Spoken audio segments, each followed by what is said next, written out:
Hello? Am I streaming? Okay. Time to do my notification things that I always do at the start of the stream. Instead of, before the stream, I do it at the start of the stream. Don't question my order of actions. Do that. Need to do Twitter. Post that. Make sure everything's okay. Okay, I think all of my ducks are in line. So, this is our second Ace Attorney Phoenix Wright Trilogy stream. I played this game for my first stream ever on Twitch, but I forgot to check the little box in the settings that allows you to save your VODs. So, we have unfortunately lost that gameplay to time. So I decided that I'd just give a brief summary of what you guys kind of missed in that first stream, just so we're all caught up to speed. So basically, when I first played this game, I played the first chapter in half of chapter 2. And so during chapter 1, we met our titular character, Phoenix Wright himself, lawyer, or attorney. And we were basically given a case where we had to defend our best friend who was accused of murdering his ex-girlfriend.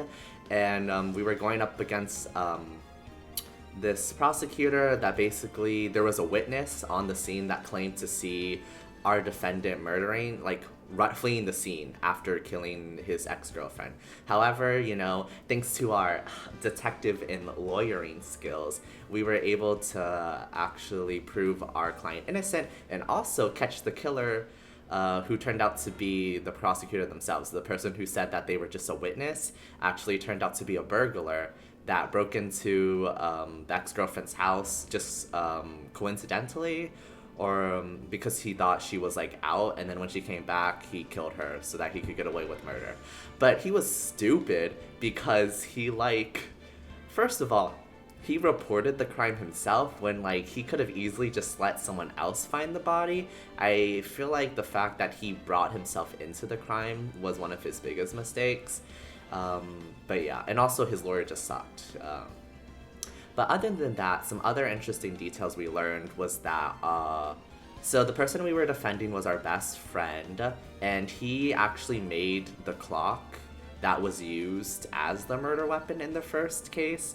So that was very interesting. I mention this because the clock comes up in this next case, and other than that, also, since this was our first case, our boss was there with us too, and her name was Mia. And so she was just a girl boss. She was just helping us get through the case. At one point during the case, we were giving up because we thought we used all of our evidence. There was no way we could prove ourselves. But then, luckily, she gave us a little pep talk and was it's not over till it's over. And so that motivated us to keep going, and we were able to win the case. But some developments that happened in chapter 2 was that it opens with our boss, whose name is Mia, and she's calling her sister, and she's sis, can you actually hold on to this key piece of evidence for me? I think I need to hide it. And then the sister's oh yeah, sure, I'll be by your office at 9:00 p.m. So 9:00 p.m. rolls around, and the sister gets to the law firm, and Mia is dead. She gets murdered, and we kind of knew going into chapter 2 she was gonna get murdered because there was some foreshadowing, but they killed her so fast. It was just completely out of left field. I did not expect it, but she's murdered, and the murder weapon turns out to be the clock that was the murder weapon in the first case as well. So it's a statue of the art piece The Thinker, if you ever heard of that. But that same clock was used as the murder weapon. And it's just crazy. So the sister is obviously blamed for the murder because she's there at the scene, and so people think she did it. And there's even this key witness. Once again, the witness is always in on the crime in this game. So the witness saw the sister and accuses her of being the murderer. So we basically have to prove the sister innocent now, because she's innocent. Oh, and like one of the key pieces of evidence was that there was this piece of paper that supposedly the victim, Mia, wrote, and it had her sister's name on it, Maya, in blood. So the whole like prosecutor's case is basically that Mia, in her dying breath, wrote in her own blood on this mysterious piece of paper that I don't even know where she probably got it from, the killer's name. It was very convoluted, and I'm just so ready to tear into their case because we're gonna win. Oh, and also the sister, the person we're defending, her name's Maya, and she just doesn't she does not have faith in us because we're new. Well, she slowly gets faith in us, but at first she wanted us, a lawyer, to get another lawyer to take her case, which just sounds ungrateful to me. But we end up taking her case because the lawyer she wanted doesn't want to take her case because he thinks it's an open and shut case against her, and he has like a perfect record to uphold, and so there's just a lot there. Hello, welcome to the chat, Samu Flowers? I don't know his name, sorry. Yeah, we're about to get into the game. I was just giving a recap of Chapter 1, so we're gonna get into Chapter 2 of this game. Ooh, let me get my tabs. Child. Hello. Okay, at the courtroom, let's go. Let me know if like the volume is okay, like if my mic or the game volume is too low or too high. Thank you.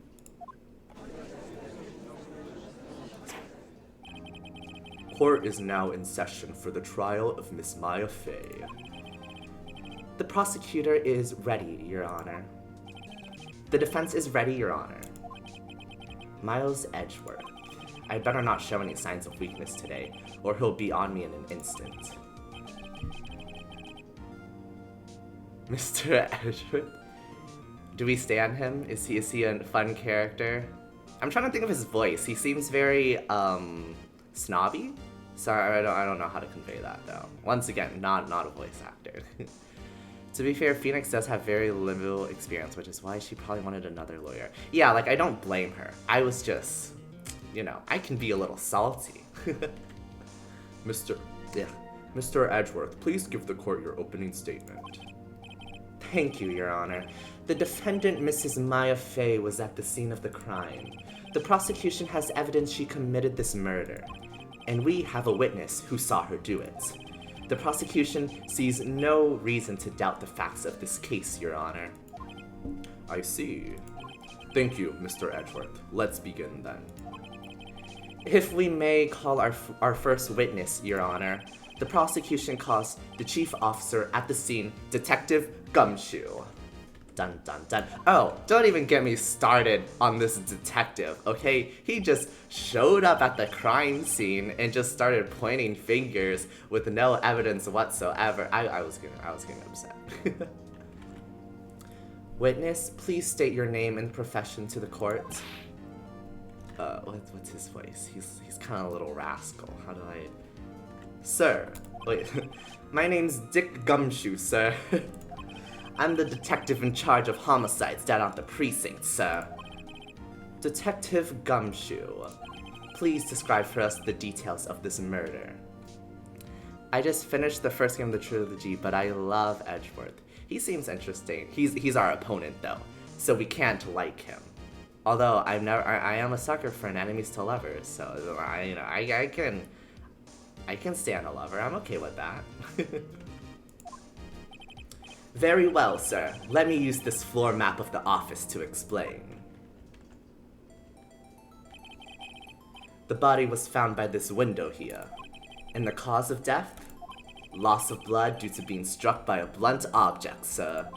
The murder weapon was a statue of the Thinker, found next to the body, sir. It was heavy enough to be a deadly weapon, even in a girl's hand, sir. The court accepts the statue as evidence. They're still calling it a statue. Yeah, because it's a clock. There was a lot of lore to this statue that I did not expect there to be. And also I find it just... This statue is cursed. We need to throw out any remaining physical presence of these statues after this case, because it's now been used in 2 murders back to back. That just sounds like a bad omen. Floor plans added to the court record. Now, Detective. Yes, sir. You immediately arrested Mrs. Maya Fey, who was found at the scene, correct? Can you tell me why? Yes, sir. I had hard evidence she did it, sir. Detective Gumshoe, please testify to the court about this hard evidence. Witness testimony time. Time to tear apart his case. I can't wait. As soon as the phone call came in, I rushed to the scene. There were 2 people there already. The defendant, Mrs. Maya Fey, and the lawyer, Mr. Phoenix Wright. I immediately arrested Mrs. Maya Fey. Why? We had a witness account describing her. The witness saw Mrs. Maya Fey at the very moment of the murder. The very moment, you say? Very well. Mr. Wright, you may begin your cross-examination. Yes, Your Honor. Cross-examine what? I couldn't see a single contradiction in that testimony. Whoosh. Smack. Wait, what? What's happening? Hey, Maya just threw something at me. Oh, what?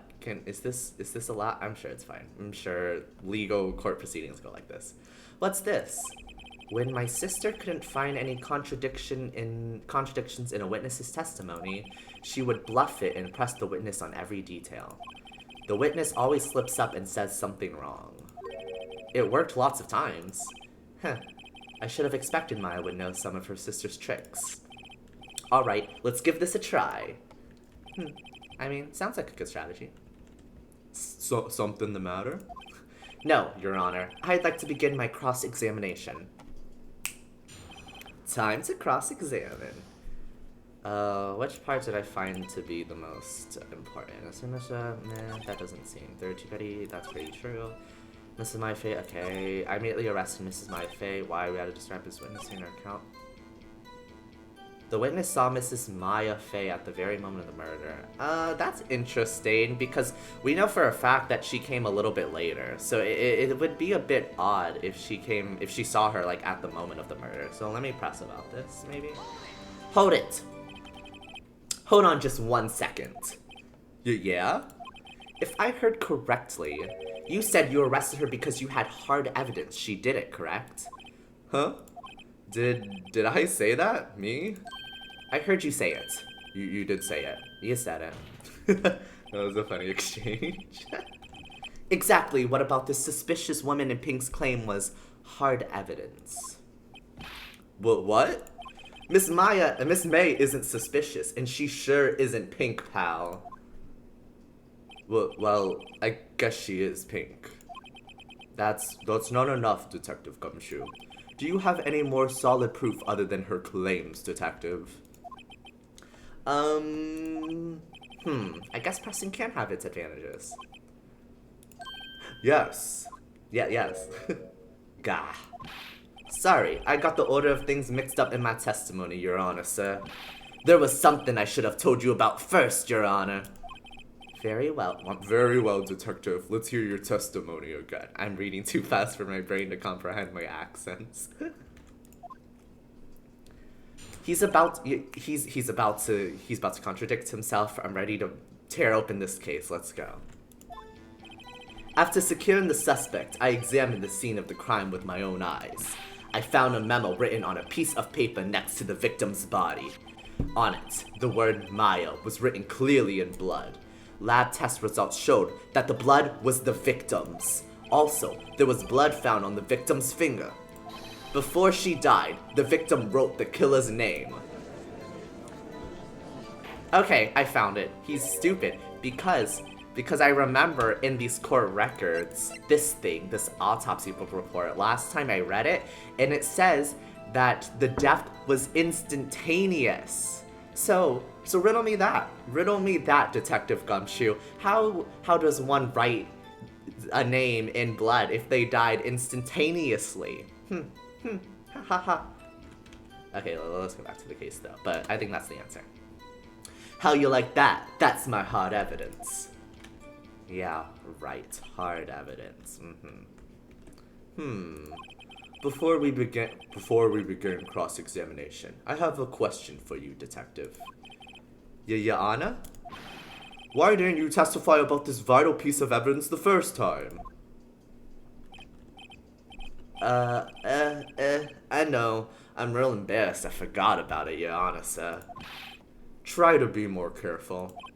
Very well. The defense may begin its cross-examination. Time to tear this case right open. Not that part, not that part, not that part, not that part, not that part. Before she died, the victim wrote the killer's name. Yes. Present. Oh wait, I like to press first. I think it's good. Detective Gumshoe, do you get a lot of cases where the victim actually writes the killer's name? Sure, it happens all the time in books and the movies. This isn't a movie, Detective. Ah, sorry, I dropped something. Give me a second. Okay, sorry. Oof. Let's talk about reality, shall we? I guess I haven't heard of many cases, no. Don't you find it a little odd that the victim would write down a name? Especially the name of her own sister? And also, like, when would she have had the time to write down the sister's name? Like, if the sister killed her, did, like, the sister just, like, walk away from the scene of the crime, but, like, also stay in the same vicinity of the crime? Because you found her at the scene of the crime, like, minutes after the crime took place. So, like, you're saying she couldn't see her victim write her name, but was still present at the, it's just not I know. It's not I know. Yeah, actually, you got a point, pal. Objection! Stop right there. Wait, who was that? He's such a silly man. That was not such a silly boy. He just shrugged at us. He shrugged. I take it. That's an attack. That was an attack on me. The witness's opinion on the matter is irrelevant. The facts are clear. Victim wrote down the name of the accused. The victim told us the name of her killer. Whisper, whisper, whisper, whisper. Order, order. That didn't go so well. That's right, what he said. That's his whole testimony? Okay, there has to be a contradiction in there somewhere. Let's find it out. Okay. Now it's time to present the evidence. Okay, give me back to the thing. Tab. I submit Mia's autopsy report, Your Honor. Objection. Detective Gumshoe, there's one thing I want you to clarify for me here. You say that the victim, Mia Fey, wrote this note, that she was accusing the defendant, Maya Fey. That's really what you're saying? Well, this isn't one of those lawyer tricks now, is it? Of course she wrote it. Who else could have? Blah. You have it backwards, Detective. Sorry. Yeah, excuse me. But backwards? The victim is the only person who absolutely could not have written it. This is a report from your department, Detective. Immediate death due to a blow from a blunt object. I love it when he slams the desk. He's getting serious. She died immediately. But no butting your way out of this one, Detective. Get wrecked. Order, order. The defense has a point. Someone who died immediately wouldn't have had the time to write down anything. Objection. Mr. Wright, I beg your pardon, but when exactly did you obtain that autopsy report? But when? When did we do it? When we got it? Wait, oh, it's been a hot second. I think it was the day after the murder, though. It was the day after. It was the day after the murder. The prosecution's point being... He's so snarky. Ugh. The autopsy report is outdated, Your Honor. But what? A second autopsy was performed yesterday at my request. Wait, but... But the day after the murder was yesterday. The murder happened 2 days ago, sir. Yesterday was the day after the murder. Okay, I'll hear him out. Theft was almost immediate due to a blow from a blunt object, but there is a possibility the victim lived for several minutes after the blow. That sounds oddly specific. I don't know about this. That sounded oddly specific. I feel like this. I don't know if this is a real report, but I guess I can't say it because there's no proof. But I don't know how much I trust this so-called report. I received these results this morning. No way. Oh, okay, never mind. So it is more recent, but it still sounds fake. It still sounds fake to me. Your Honor, it's quite easy to imagine that the victim did have time to write Maya. That is all. I see. Damn you, Edgeworth. I should have known you'd have something up your sleeve. Why, Mr. Wright, you look shocked. Something you want to say? I don't want to call him a sham, because that's just being petty. We're in a court of law. I have to keep it professional. I guess I could say the detective's a sham, because, like, that was not his argument. It sounds like he doesn't even know his own story, because he was the one who handed us the report in the first place. So, like, I think I could call the detective a sham, because he didn't have good evidence at all. And then also, I'm just not going to call myself a sham. That's just stupid. I'm not that self-conscious. The detective's a sham. Detective Gumshoe, you're a sham. Such a funny word, sham. How could you give me a faulty report? Huh? I thought... Detective Gumshoe... I'm disappointed in you. Handing him the wrong report like that? I'm sorry, sir. You are at fault, detective. This isn't going to look good on your evaluation next month. What? But... Your Honor, I submit this report to the court. Understood. The court accepts the evidence. Autopsy report updated in the court records. Okay, so now it says died from blow by a blunt object. May have lived for a few minutes after being hit. Okay, whatever. Sounds fake to me, but we'll accept it.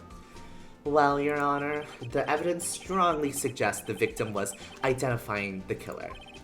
I suppose that's the obvious conclusion, yes. Darn, this isn't good. The prosecution would like to call its next witness. Oh, we're just moving on? Okay, I mean, I guess there's nothing left from Detective Gumshoe. I mean, he was called a sham by both parties, so he's out of here. This poor, innocent girl saw the murder with her own eyes. Whisper. Let the witness... Sorry, that was not the right voice. Let the witness, Miss April May, take the stand. Exactly what part of her is innocent? Oh god. Oh no. Oh god, it's her. Oh gosh. I have a voice for her and I don't like it when I have to voice her. I apologize in advance, guys. I apologize. Witness, your name, please. April May, at your service, wink. Oh god. It only gets worse from here, too. Order. An introduction should not require any reaction from the crowd. The witness will refrain from wanton winking. Yes, Your Honor. This is not good. She's already captured the hearts of every man in this courtroom, did she? Okay. X to doubt, but sure. I guess some people just fall for that, huh? Tell us, where were you on the night of September 5th when the murder occurred? Gee, I was like in my hotel room. I checked in right after lunch. And this hotel is directly across from the Fay & Co. law offices? That's right, big boy. Please testify to the court about what you saw. Witness testimony. Oh gosh, he's about to talk a lot. It was like 9 o'clock at night. I looked out the window, you know? And then, oh, I saw a woman with long hair being attacked. The one attacking her was the mousy girl sitting in the defendant's chair. Then the woman, like, dodged to one side and ran away. But that girl, she caught up to her and she hit her. Then the woman with the long hair, she kinda slumped. The end. That's all I saw. Every little bitsy witsy wink. Oh god. Well, Your Honor. I see. It is a remarkably solid testimony.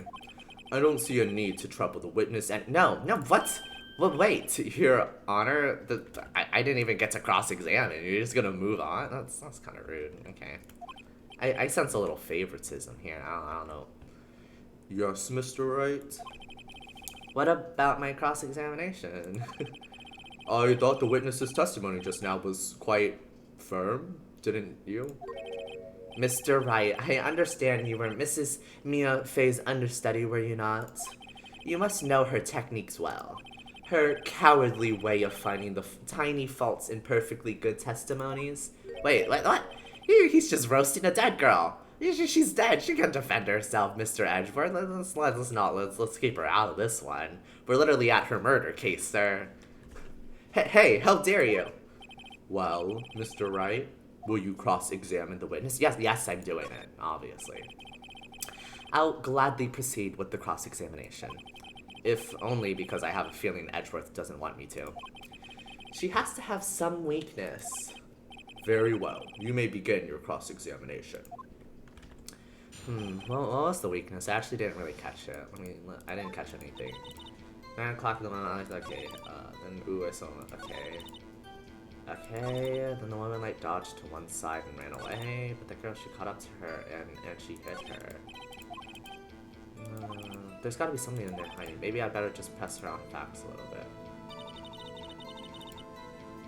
It was like 9 o'clock at night. I looked at the, when was the murder? It doesn't say a time anymore. I used to be able to say a time. That's rude.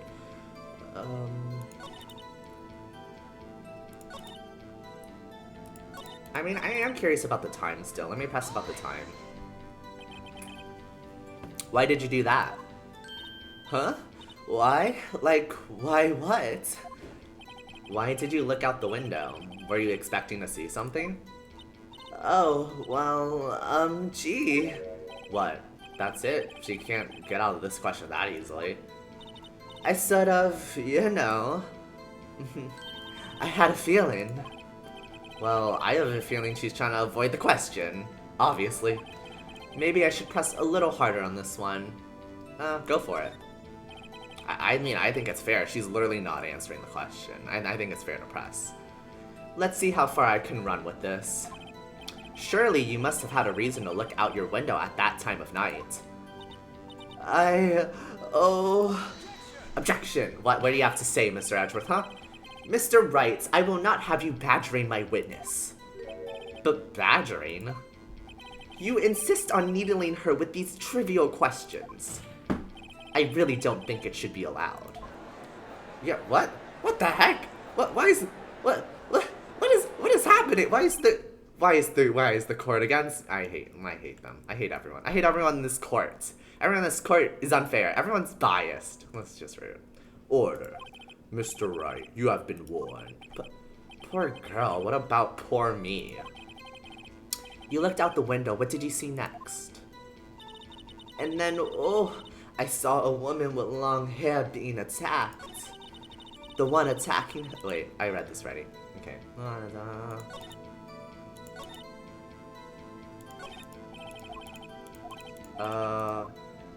On the facts. I guess I could ask about this line, because she said she saw her attacking her. Yeah, that's right, but like we know that's false because our girl isn't the one who murdered. So yeah, let's try to see what she has to say about seeing something that didn't actually happen. How do you know she was the defendant? Huh. Well, you know, she had a girlish physique. Women know these things. Look, I just know, okay? There was only one person at the scene of the crime with a short, girlish figure. The testimony is bulletproof, Your Honor. He's right. I question the testimony for... I can't just say he's right? I mean, I got in trouble last time. But I don't know. I feel like, I don't trust it. Hold on a minute. The testimony stinks! What? Miss May, I'm willing to bet that, you're lying. Are you telling the truth? Did you really see the defendant?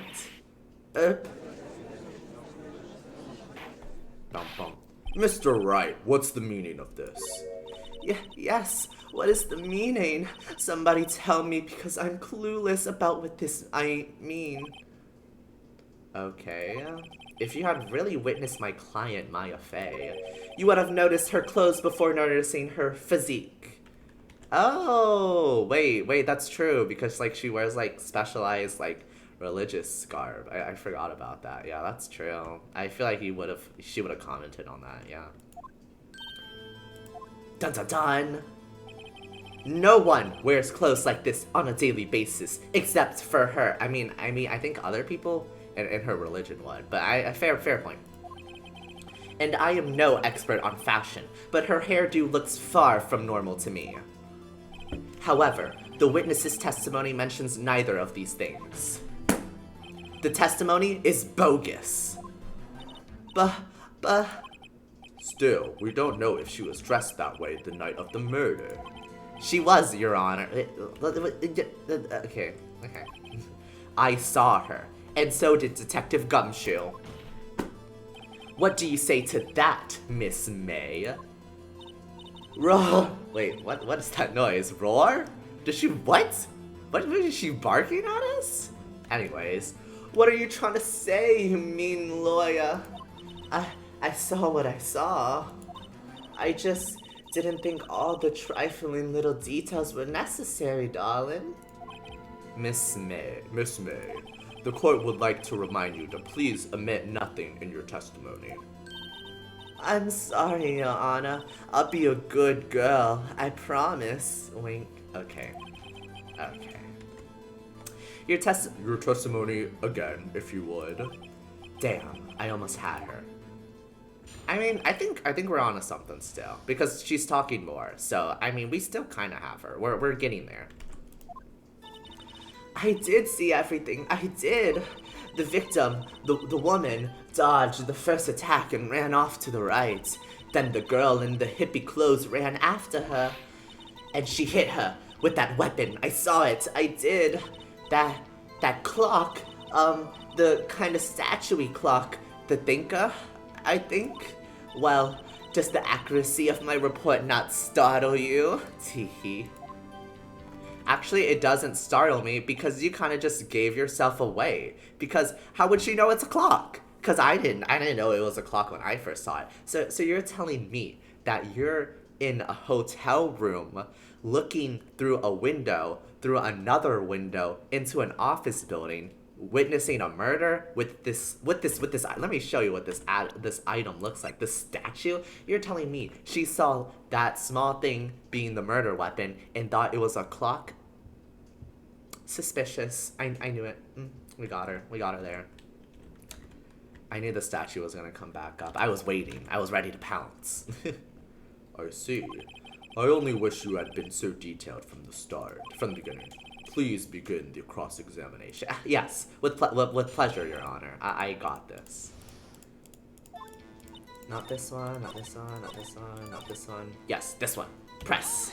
Hold it. A clock? Didn't this come up in another testimony recently? It did, in our last case. Well, don't look so sour, Mr. Lawyer. You can't win them all. Excuse me. Ugh. And let me drink my tea real quick. Yeah, okay. No, but I have a feeling I'm onto something now. Oh, okay, yeah. We're presenting. I would like to present the Thinker, Your Honor, the statue itself. Miss May, what you said just now was quite revealing. Revealing? Oh, you'd like that, wouldn't you, naughty Mr. Lawyer?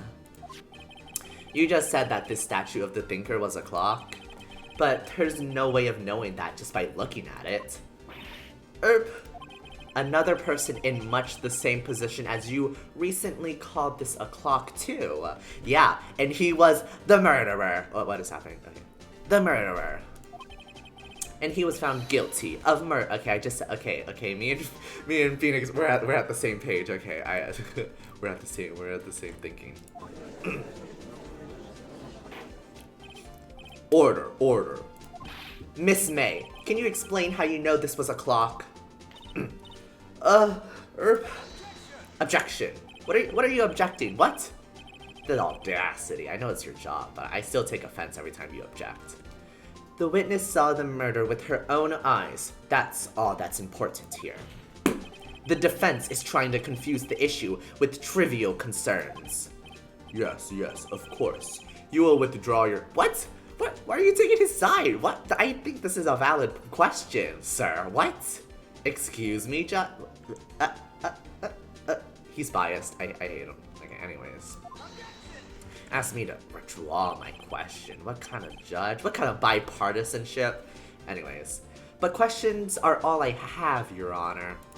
And as you may recall, I've caught murderers with these questions before. Yes, fact check him. Well, only once. Don't say that. Anyways.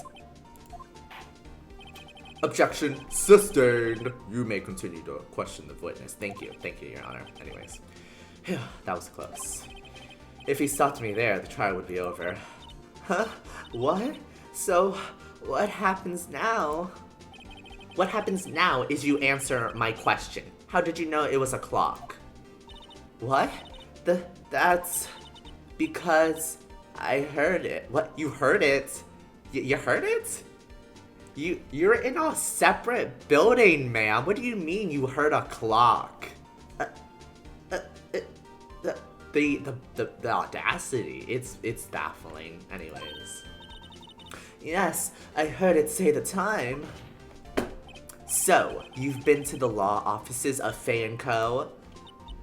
No. Hey, I didn't say that. Why would I go there? Actually, you should have said that you did, because now we got you crisscrossed applesauce. I don't know what I just said. Anyways, I heard it from my hotel room. The law of offices of Faye & Co, where the murder took place, is very close to the hotel. She could easily have heard. Could she? Could she have easily heard that? How loud is this clock? I have my suspicions, sir. I don't know about that. Anyways. Well, Mr. Wright, are you satisfied? No, Your Honor. I can't give up now. I'm not satisfied because...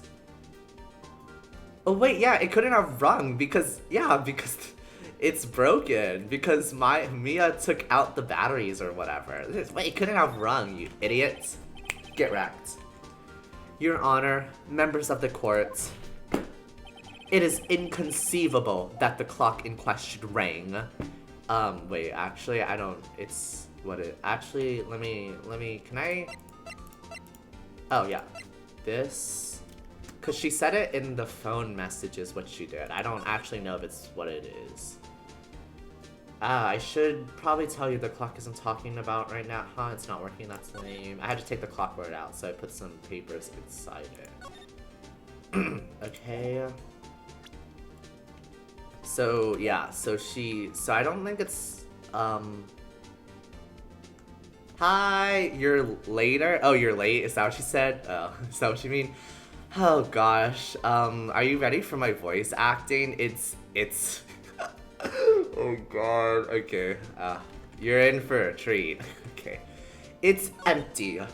That clock is missing its work. Blah. How could you possibly? Just take a look right now.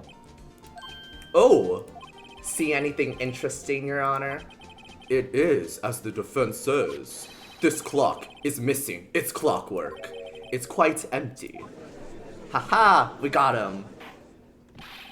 Mr. Wright, would you care to explain to the court the meaning of this? It is as you can see. The clock was empty. It couldn't have rung. Therefore, this witness is a big fat lie. Oh, she twitched. Oh, that's terrifying. Okay. Fat? Well, Miss May? This snarky little. Anyways. Tisk. Quite a show you've put on us, Mr. Wright. He knew the clock was empty? Somehow? He knew? I'm afraid you've forgotten one thing, however. Indeed, the clock is empty. As you say, it can't ring. However, we must ask, when was the clockwork removed? If it was after the witness heard the clock, then there is no contradiction. He would. Look at his face. He's a little, yeah. That's true. That is a possibility. The clock might have been empty after she heard it. No, because we have more evidence that in the same phone call, she says she took it out before the day of the murder. So ha. Anyways, we'll get there. And that is exactly what happened, Your Honor. Well, Mr. Wright, could you prove when the clockwork was removed? Ho, impossible, of course. I have proof. What? Wasn't it you who told me proof is everything? Well, I was listening. And now, I'll show you proof. I'll show you the proof you like so much. The evidence that proves when the clockwork was removed is this very phone call. Take that! Take a look at this. That's a very cute cell phone. Oh, you have a girly phone. Wait, this isn't my phone. Wait, that was a funny face. I like his face. Listen, this is the defendant's cell phone, and it contains a recording. A recording of a conversation she had with the victim on the day of the murder. Order. The defendant's cell phone? This wasn't brought to my attention. Oh, he's going crazy. He's going crazy. Phoenix would rock a pink flip phone. Perhaps Detective Gumshoe overlooked it. That good detective better remember he's up for evaluation soon. I gotta say, I'm starting to feel bad for the big fella. Let's hear the conversation. Beep. So, you just want me to hold on to the thinker for you then?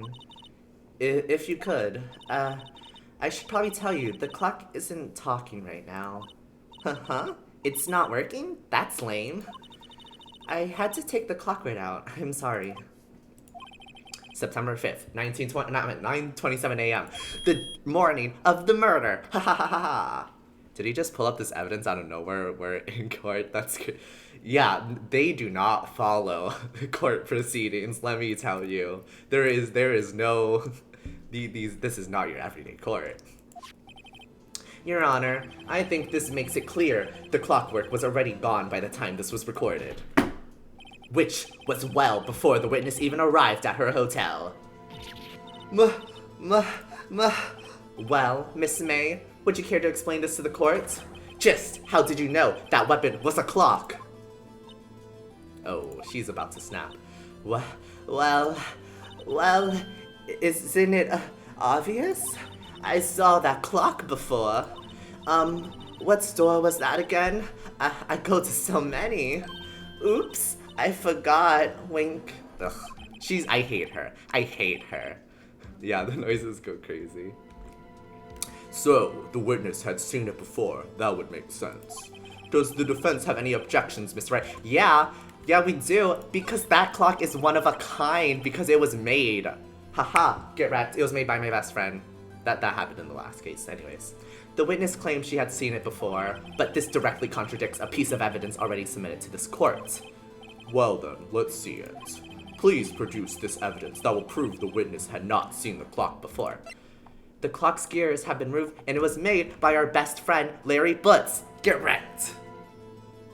Oh, yeah, because they did that because her whole thing is she's trying to use sex appeal to win over the court, and it's not working on Mr. Phoenix, right? We're about to beat her. I was about to say something that could have been sus.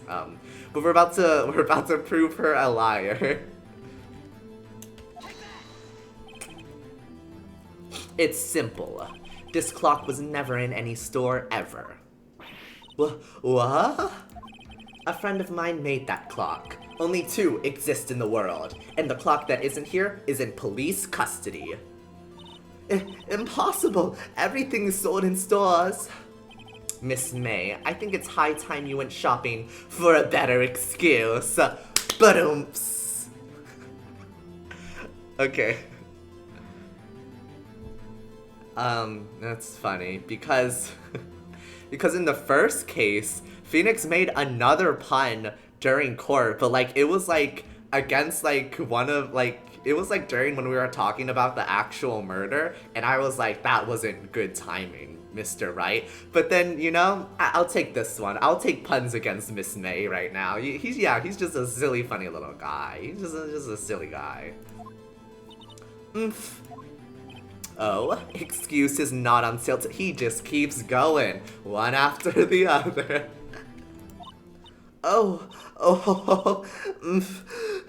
Ah! What am I supposed to do for that? Oh god. Oh my, what is, Jesus Christ. What's it to you, porcupine? What do I do? What do I do here? She's like what's it to you, porcupine head? I feel like she just goes really low. She just becomes like a monster. That's how I'm feeling. That stupid clock doesn't matter, okay? She did it, and she should die for it. Die! My throat is not gonna like me after this one. Whoa. Wait, that's not the judge's voice. Let's not get ahead of ourselves. This is a court of law, and the witness will remain calm.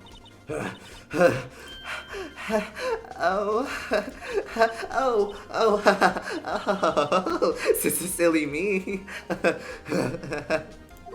Did I, like, lose it? I guess I did.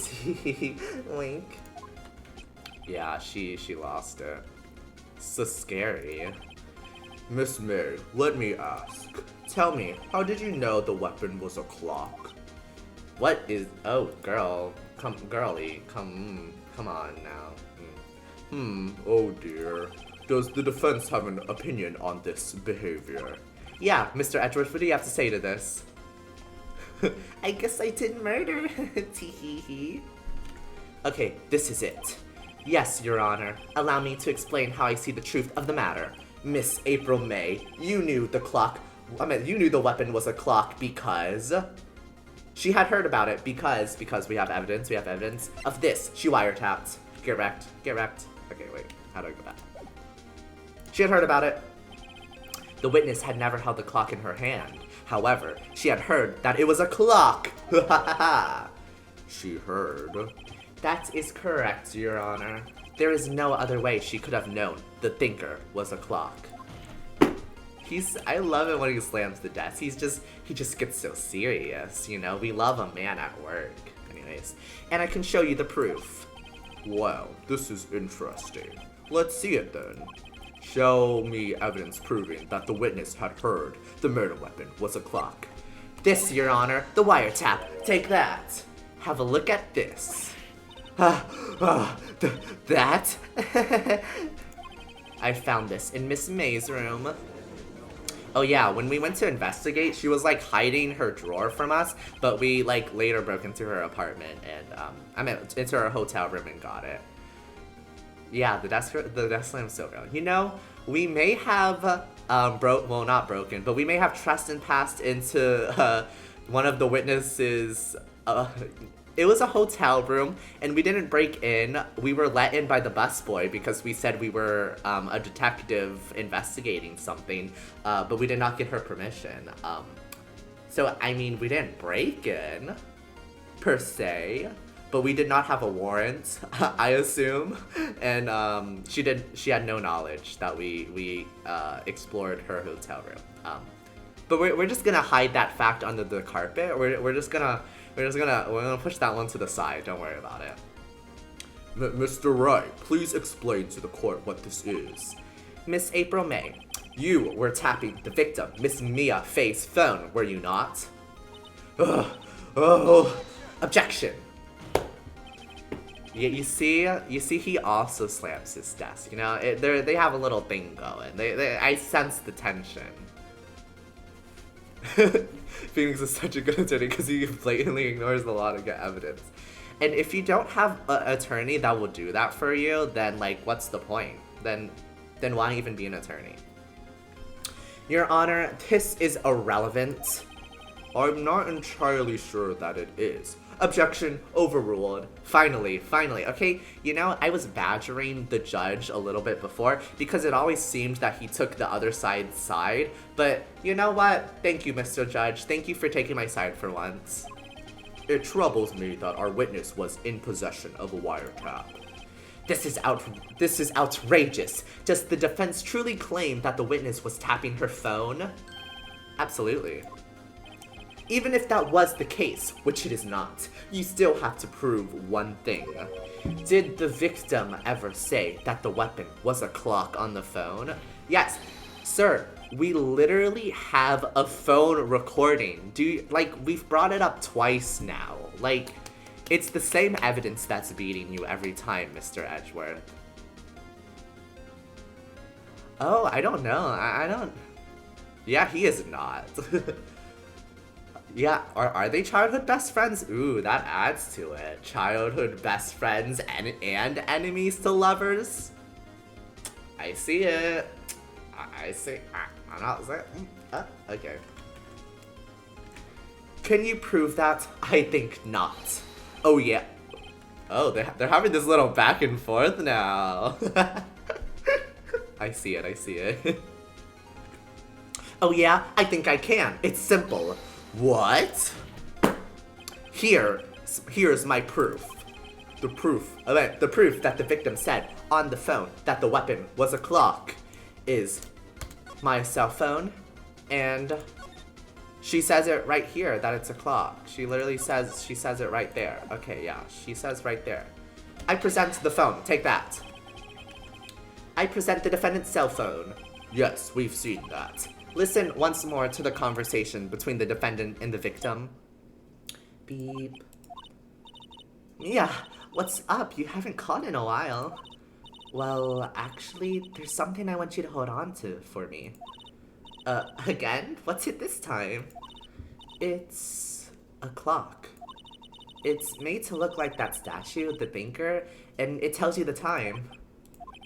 Miss April May, you used a wiretap to listen to this conversation. That's how you knew the thinker was a clock.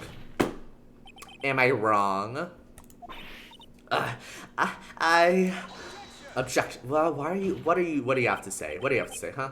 Your Honor, this is ridiculous. Your Honor, look at the witness's face. Does she seem amused to you? I don't know if we could use that as like official evidence, but we'll take it, Mr. Phoenix. The defense demands an answer. Wait, witness, answer the question. Did you tap her phone? Miss May. Shut up, all of you. What gives you the right to talk to me like that, you lawyer? Okay. It's no fair, all of you ganging up on me like that. Oh, so I'm the bad girl. Is that it? Oh, God. I hate when I have to say things like that. Anyways.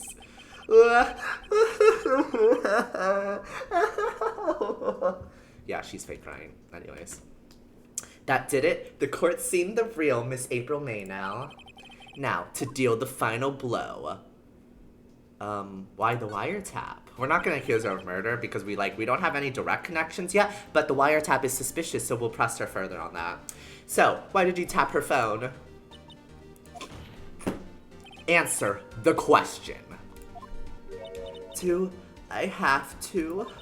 Isn't this a murder trial? Isn't tippity-tapping, irrelevant? Tippity, what is this girl on? Anyway, gosh, she's saying exactly what Edgeworth wants her to say. I mean, who would buy that, though? Miss May? You were tapping the victim's phone. I hardly call that irrelevant. Yeah, like, that is not irrelevant. Sorry, let me get a second to drink some tea. Oh, my throat. Sorry. I'm really getting into it. Okay.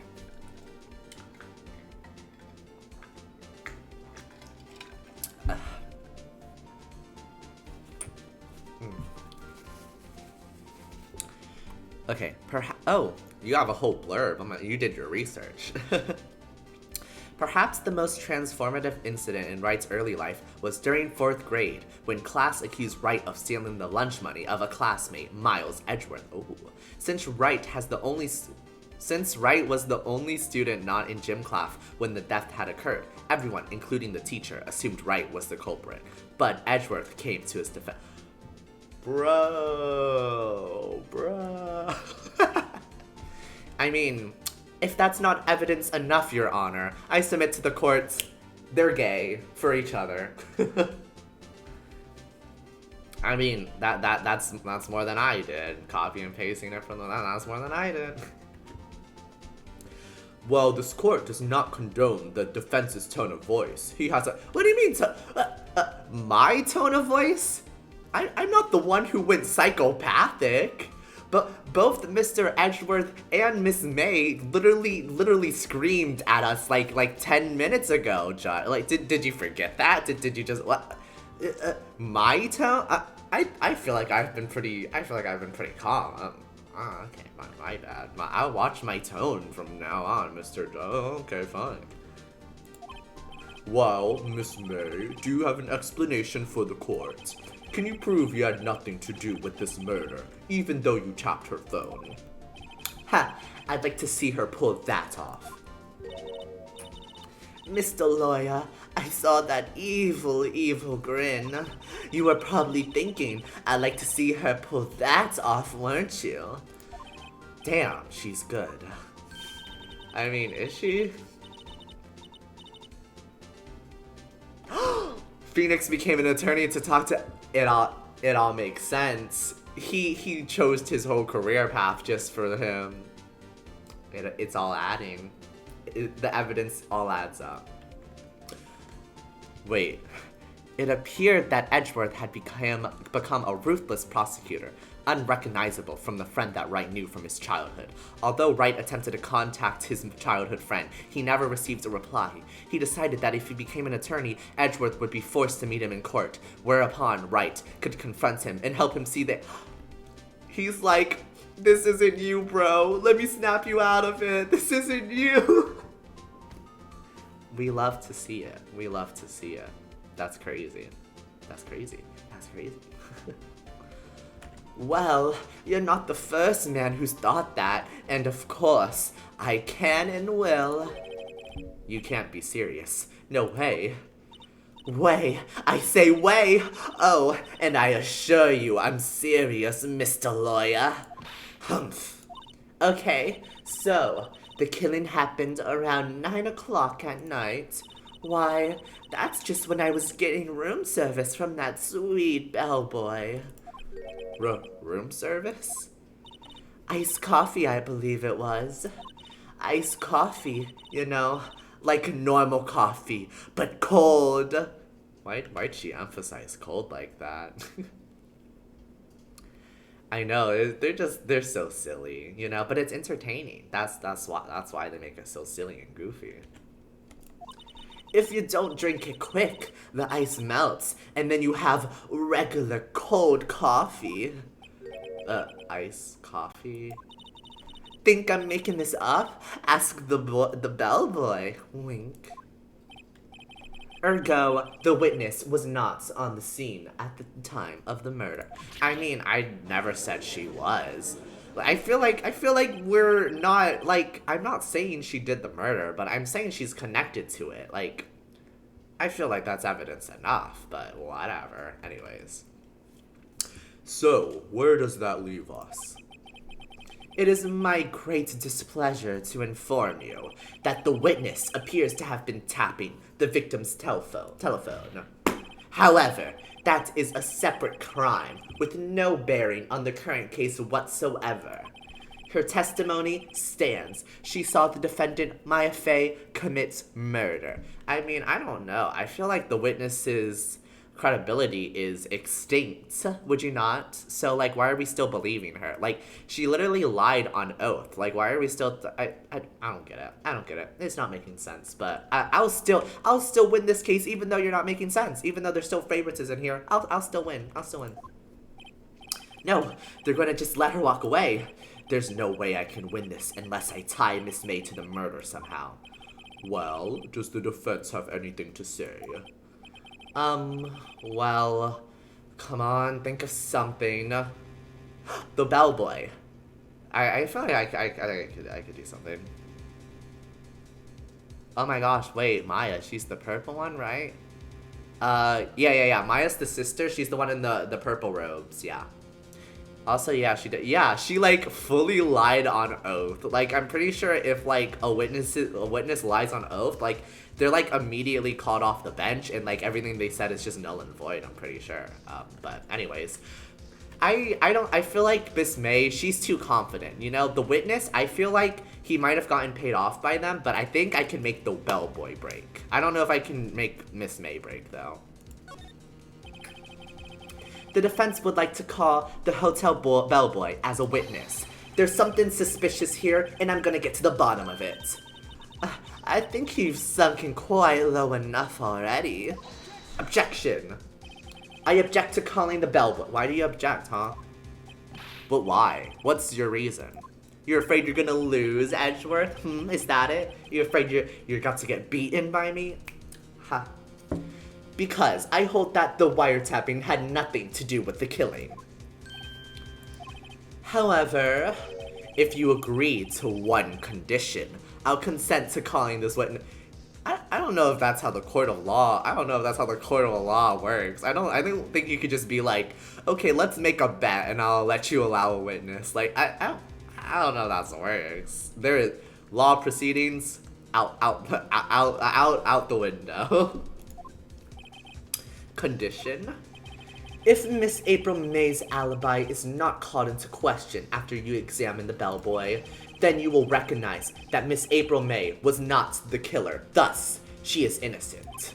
And thereby, you must also accept the verdict of guilty for Miss Maya Fey.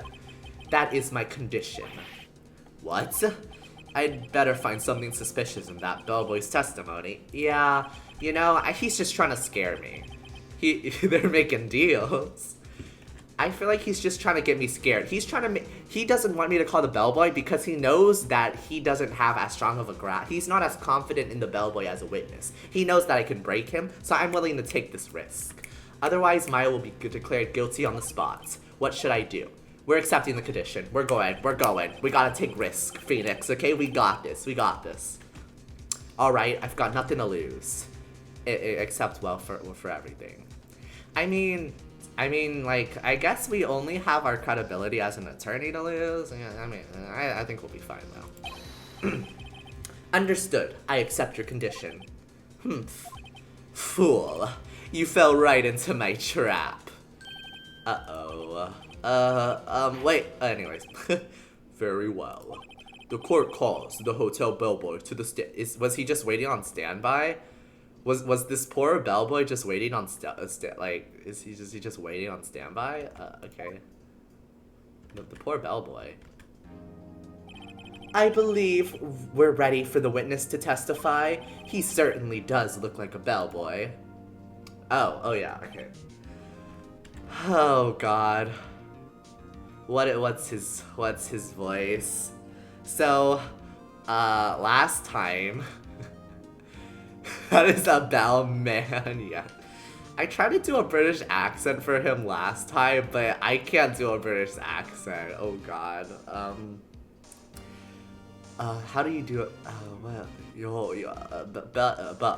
cup of tea. How do I do a British accent? Yes, sir. Sorry, oh God, I peeked my mic, I know I did.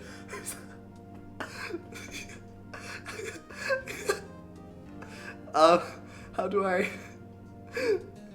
Oliver? What do you mean, Oliver? I don't, I'm blanking. Who's Oliver?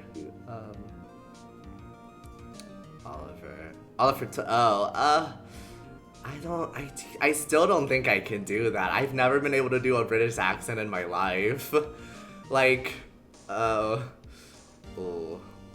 food, please.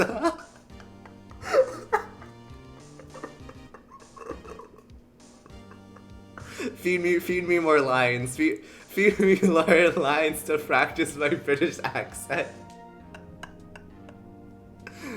Oh God. Oh no. I want to go back to voicing the detective. You missed my detective voice. He was like kind of the sleazy kind, and I think I did that. It was like, I saw him around the corner, sir. He's the true victim there. So I was able to do that, but I don't think I can do tea and crumpets. Tea and crump. We just gotta go for it. We just gotta go. Yes, sir. I received your summons in the middle of work, sir. I'm happy to be of service. It just gets worse. That tea set looks rather heavy. Without further ado, the witness may begin his testimony. Very good, sir. Okay. I am the... Tea and crumpets. I am the head bellboy at the fine Gatewater Hotel in business for 4 generations. I believe I received a call after 8 o'clock in the evening from our guest, Miss May. Tea and crumpets, tea and crumpets. But she asked for iced coffee to be brought to her at 9 o'clock on the dot, sir. I brought it to her at precisely the requested time, of course, and I delivered the iced coffee to our guest, Miss May herself. Oh God, we made it through that one. Kind of. I see. The defense may begin its cross-examination. We're right. I'm ready, I hope. This is it. If I can't prove Miss May was involved with the murder now, Maya will be finished.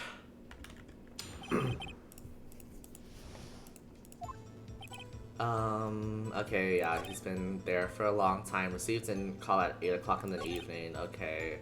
Iced coffee. Precisely to her at the time. Okay, I delivered the iced coffee to our guests. I didn't find anything suspicious. That's fine, I think. Okay, 9 o'clock on the dot, that makes sense. Brought to her precisely at the requested time.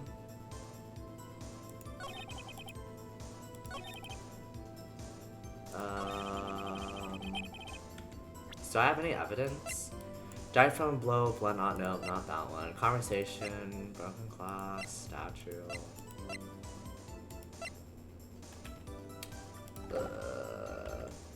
I could press him on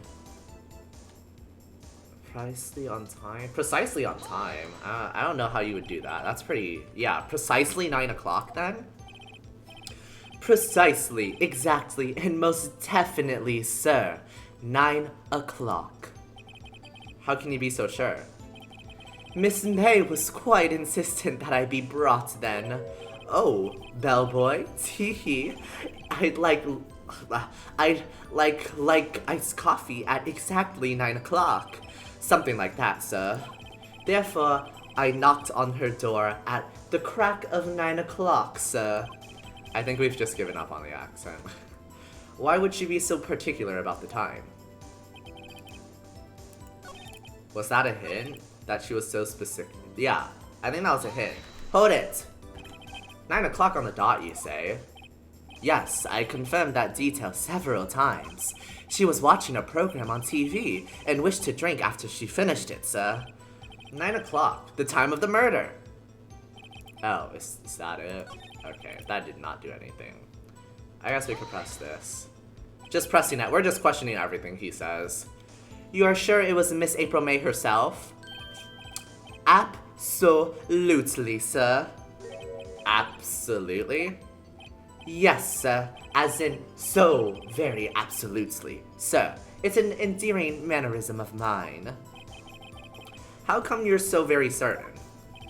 Well, when I brought to the room service, sir, the guest, sir, favored me with an embrasure, sir.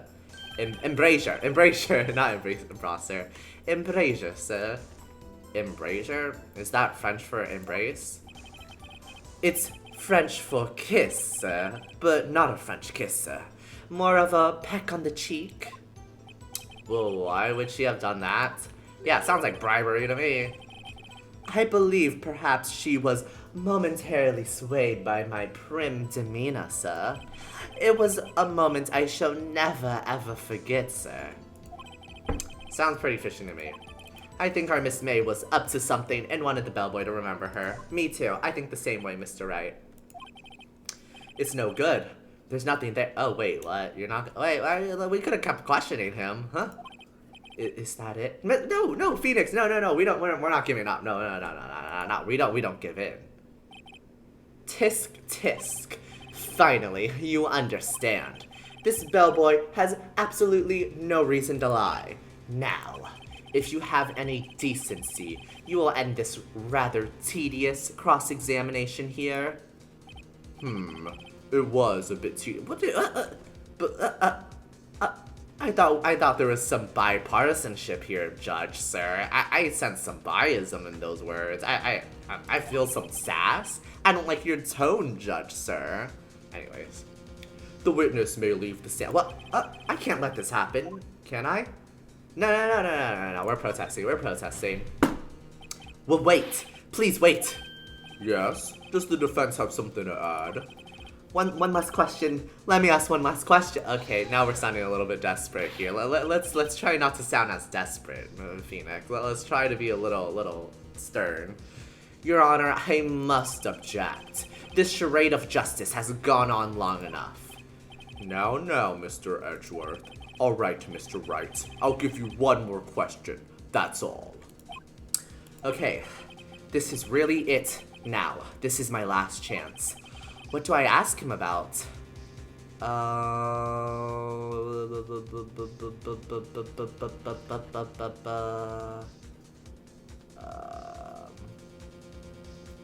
I think I remember something about check-in being important.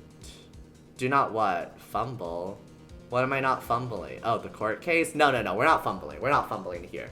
We're using our big brains. I think I remember he said something about check-in before.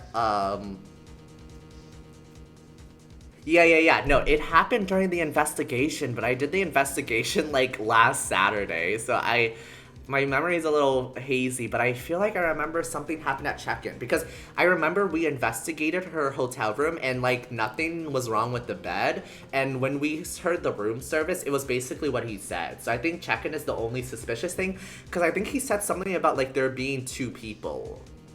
unless I'm gaslighting myself, but I think he said there was 2 people, and the second person has never been mentioned, so I'm doing check-in. Tell me about check-in. Tell me about when you checked in, Miss May. Oh, alright, very well, sir. My first thought was that she was a beautiful, beautiful person. She's just my type of girl, so it was really a disappointment, really. I see. Wait, ha! He slipped up. He said disappointment. Why would he be a disappointment if she's your type? That suggests that there was another person there. Got him. Excuse me, what exactly was a disappointment? Well, I am not without charm, sir, but even I'd have little chance with her lover there.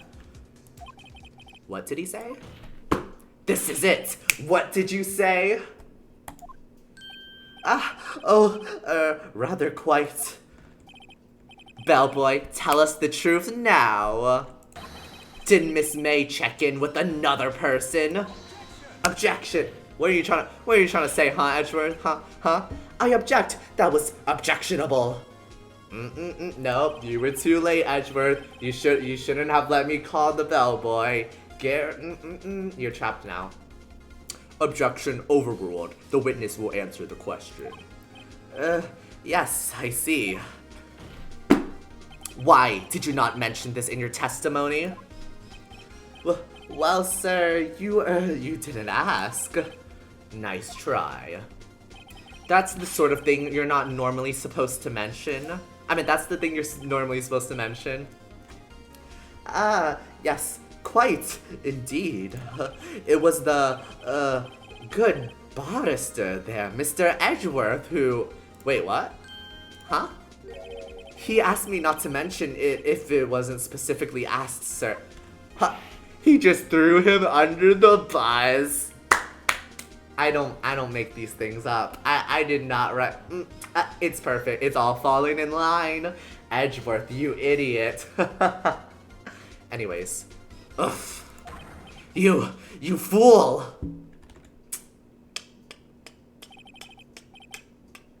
I've done it.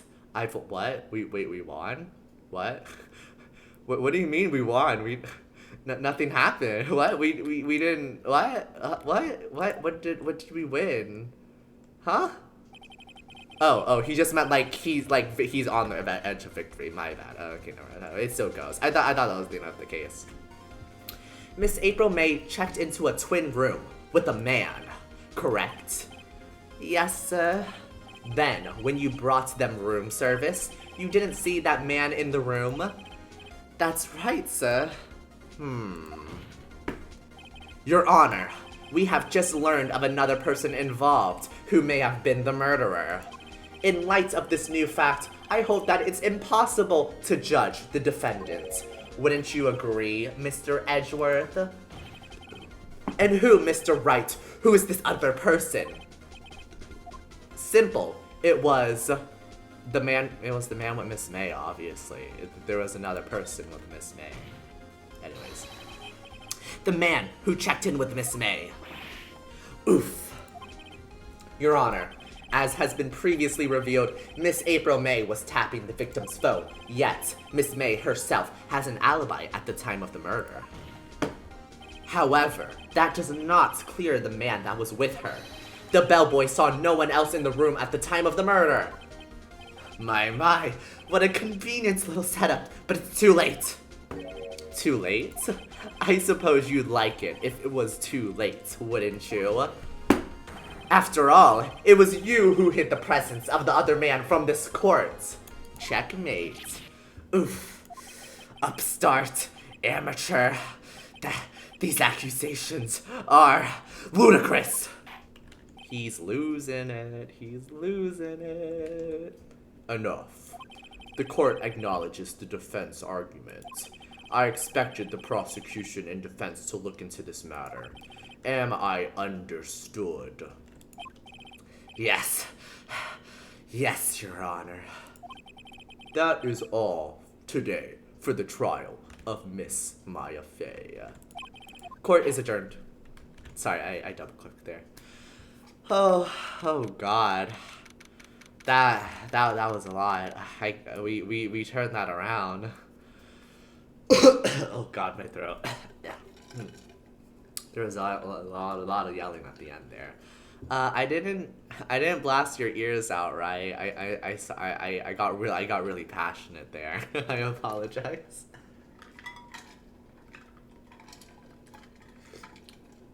Yeah, that is what he's thinking. No, I'm good. Okay. Oh. And I'm drinking some tea for my throat right now. just resting a hot second. Oh, that was what the ferocity of the court case. Anyways, who? Mr. Wright, you were amazing in there. Really? I think I might be your newest fan. Oh, I was just doing my job, you know. Then again, that other attorney was pretty cool too. What? No, now she's just falling for everyone, huh? Huh? That face of his, with his eyes wide and trembling lips, it sent shivers up in my spine. What? Girl, if you say so. So, what happens with me? Do I get to go home now? Well... yeah, like, girl, he was after you. Anyways. No, I don't think so yet. Not yet. Oh, I see. But I got a great lead in today's trial. A lead? That man with Miss May. He's the key. Oh, I get it. What happened to Miss May after that, anyway? I heard they arrested her. I guess she's learning her charms won't work everywhere. She's probably at the detention center now. I may have to go down there later. Anyway, this case is far from closed. Yes, sir. I'm gonna find out more about this man. Do you think he was the one who... Maybe so. Sis. Don't worry. I'll find him by tomorrow. I promise. I'm counting on you. I asked for a full record of April May's testimony. I thought it might come in handy during the trial tomorrow. But now that I have it, I'm not so sure. Yeah, her sister is the one who was murdered. And also, she was our boss, who, like, helped us through the first trial. It was very sad. It was, like, foreshadowed, though, so we knew it was coming, but it was so sad. And, like, they're trying to blame the sister for the murder. Like, it's crazy. It's just crazy. Yeah, no, this case is personal. That's why we have to get justice. That's why we're not taking any prisoners. Miss May, she's out of here. Bellboy, he's out of here. They're all out of here. Most of her testimony was all lies. In fact, there's only one part that hasn't been stricken from the record. May's testimony, the victim dodged an attack, then ran to the right, but she was caught and struck. Oh, okay, interesting that that's something we highlighted. I guess it'll be important. Interesting. I didn't think that was, like, a key testimony, but I guess it was. I don't know how much good this will do me at all now. Anyway, time to hit the pavement and do some investigating. Maya doesn't belong in that detention center, and it's up to me to set her free. To be continued. What? To be continued? Wow, they really left us on a cliffhanger. Yes, save my progress. We'll overwrite the investigation. Okay. Oh, time to do some more investigating. Oh gosh, I'm thinking that like so we're gonna investigate and then we're probably gonna get to like the court case again after, and I don't know if I have the energy to do the trial again. I'll probably investigate, but we might call it early after investigating. I'm not sure, but we'll see. Just a heads up. Okay, we're going. Oh God, it's her. Oh God, it's her. Anyways. Well, hello. I didn't expect anyone to visit me in such a Oh God, why'd you have to say that word? I hate this word. Do you still remember that? Do you still remember my vendetta against that word? I still hold it. I still hold a personal grudge against that word right there on screen. vendetta. Personal vendetta. Anyways, I didn't expect anyone to visit me in such a dank place as this. It's really quite moving.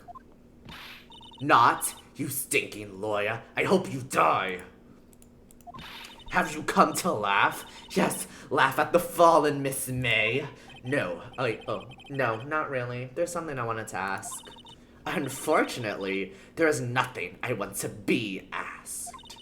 Haven't you done enough questioning, you spiky head? Is that the best she's got? Is that the best she's got? Here we go again. Please, you're scaring the security guard. So, what is it you wish to ask of me then? For starters, how did you get to be so totally whacked? Anyways, let's talk to her. That man. About the man who stayed with you in your hotel room. Can you tell me more about him? Where is he? Come on. No way, Jose. Maybe I've had something to get her to talk. Oh, that's interesting. Okay, so we need to get something to get her to talk, I guess. Why did you place a wiretap on Mia's phone? Aw, when you say it like that, it sounds so cold, so criminal. Tapping people's phones is a crime, Miss May? Oh, and I suppose you learned that in lawyer school? Creep. This woman is impossible to talk to. Your attitude, say, why are you so angry? I mean, you don't look like a bad person. Ugh, that does it, bottom-feeding, scum-sucking lawyer. But bottom? why did he emphasize that word? He was like, Miss May, I'm not the bottom here. He took offense. He was like, you can call me all sorts of names, but let's tell the truth, Miss May. That's crazy. That's insane. I can't tell. Does she have a thing against lawyers or just against me? Anyway, she is going crazy. We're not dealing with her. I guess we can examine the room. Smile for the camera. Nothing there. We can look at the police car. This guard monitors the visitor's room. He hasn't moved an inch. A real pro, this guy. Or maybe he just doesn't get to see a lot of women like Miss May in here. Okay, so absolutely useless. Do I have anything to present to her? I guess I could ask her about May's test, about her own testimony. She might reveal some evidence, yeah. Hey, guess what? Actually, I, really hate your guts. So get lost because, well, I'm not cooperating. Thanks, I noticed. Okay, yeah, she's not gonna tell us anything.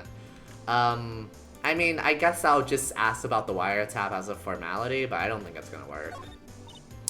Hey, oh, she's just gonna say the same thing. I don't got time for you. Nuh-uh. Well, no, we're moving on. Let's go somewhere else. Let's go to the hotel room. We're going back to your hotel room. Oh, wait, this is actually a crucial piece. Now that we know there is a man here, we might be able to, like, find evidence of their presence. Welcome, sir. Quite the performance today, if I dare say so myself. Oh, thanks. Sorry for putting you on the spot like that. No, not at all, sir. Your efforts today can only help the Gatewaters rep, as they say. Huh? Rep? Yes, our reputation will swell as the hotel where the murderer used a wiretap. What? Your reputation's gonna go up from that? Huh? Am I missing something? I don't know about that one, Chieftain. We can charge a premium for the room, of course. It will be great for business, sir. Whoa. Miss May hasn't been charged with murder. I, too, will become famous. The bellboy who brought the murderer iced coffee. Why do I feel like we're both stuck in the same bad dream? So, you are our honored guest, Please let me know if there's anything I can bring you. Wow, he really changed his tune. You know what they say, any publicity is good publicity. Ha ha ha. I mean, think about that docuseries about, like, that actual hotel that, like, actually had murders, Cecil Hotel. I mean, like, it's only a household name because there were murders there. Yeah. You know, publicity is publicity. Let's see. Talk to him. Miss May.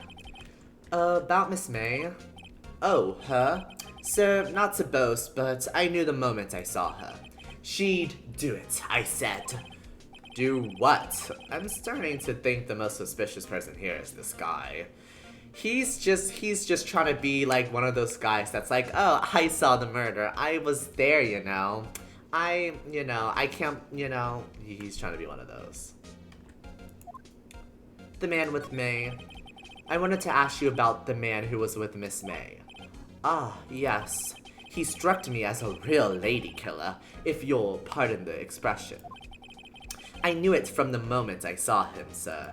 He and I are of the same ilk. We both carry the scent of danger. Okay. There we are in total agreement, Mr. Psycho Bellboy. If you had a photo of that man, I'm quite sure I could identify him.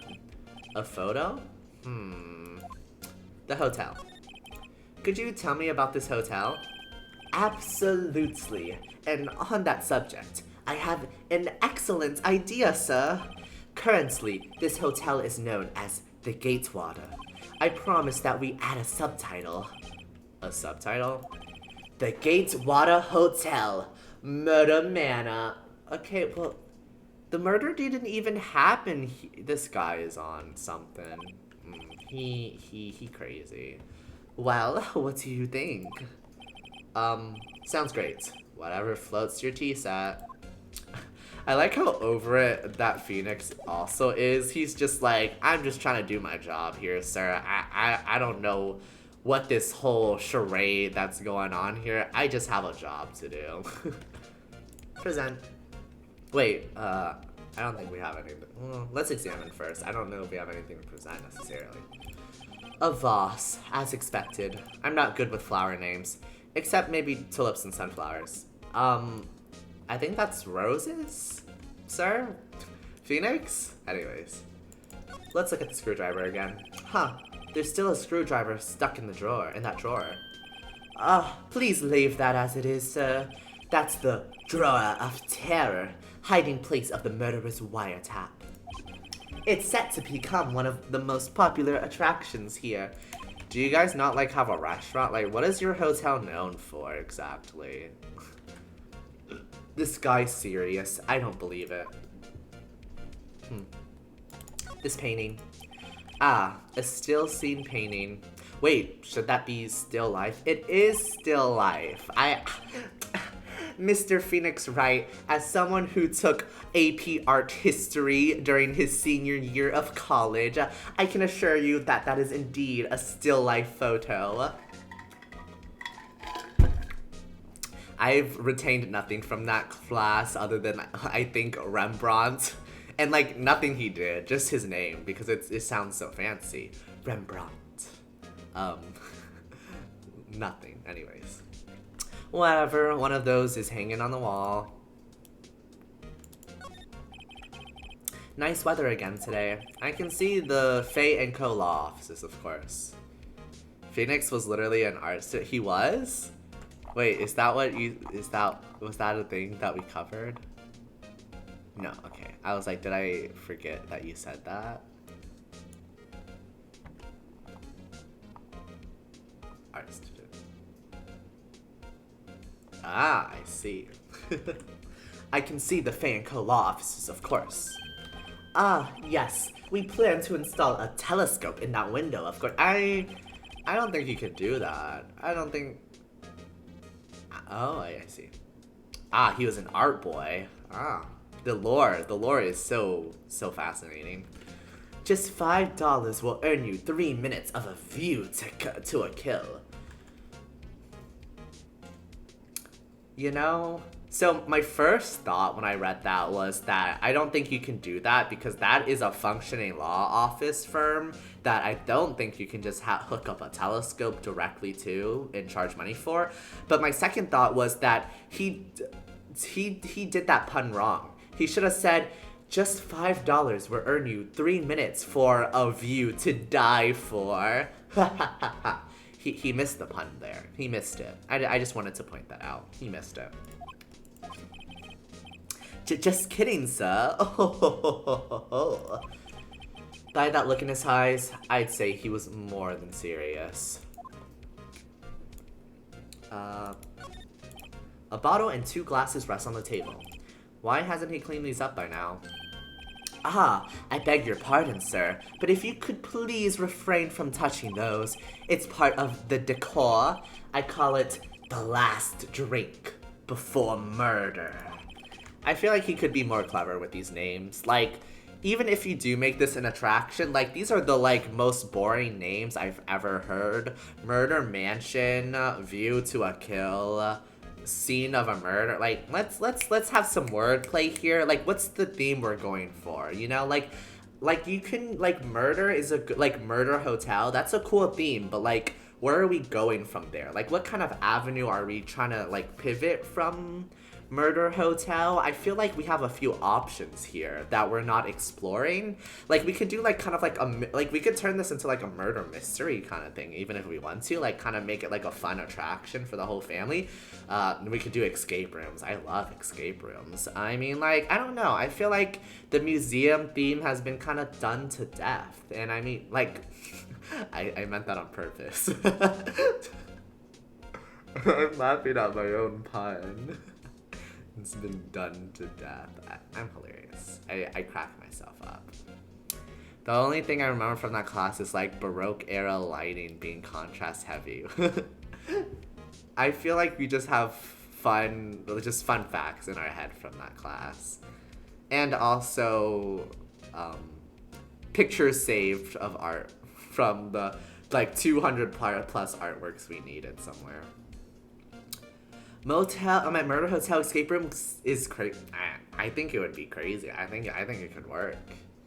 Because, like, you can even set the ambiance. Like, you could use inspiration from the real life story. You could do, like a theme to it. I'm, like, thinking, like, the Twilight Zone, like, Tower of Terror, kind of, like, pre-show room. Like, you get, like, there's, like, they give you a video, and you're, like, in this spooky room, and, like, things happen around you, and there's this guy on this television that's, like, setting up the scene for you, and it's like, this was seconds before the murder.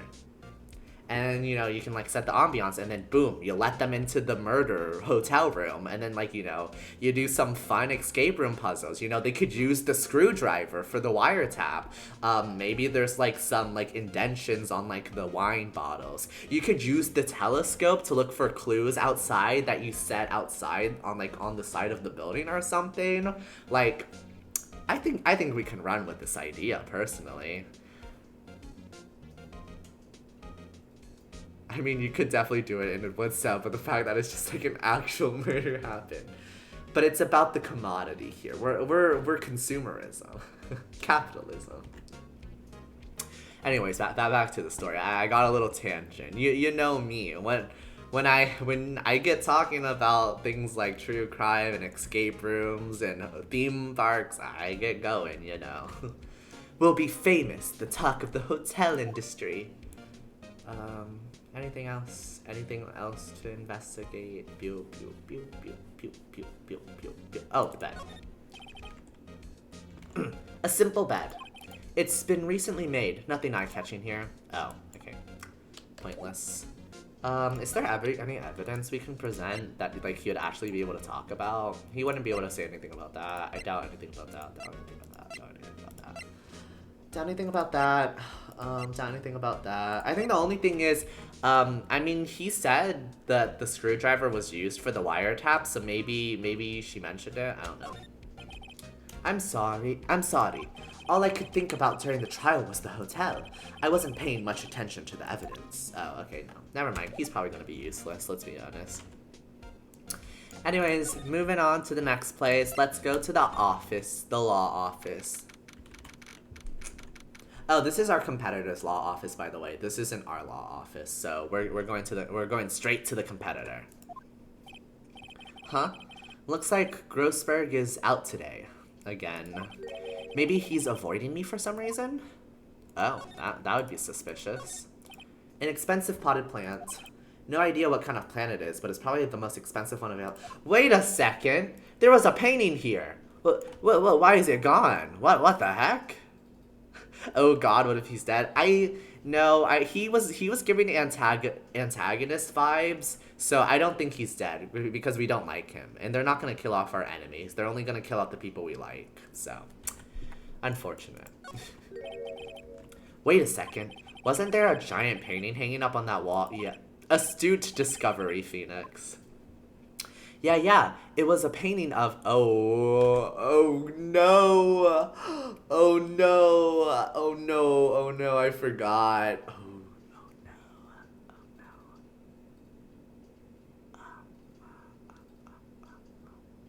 It wasn't sunflowers, I think.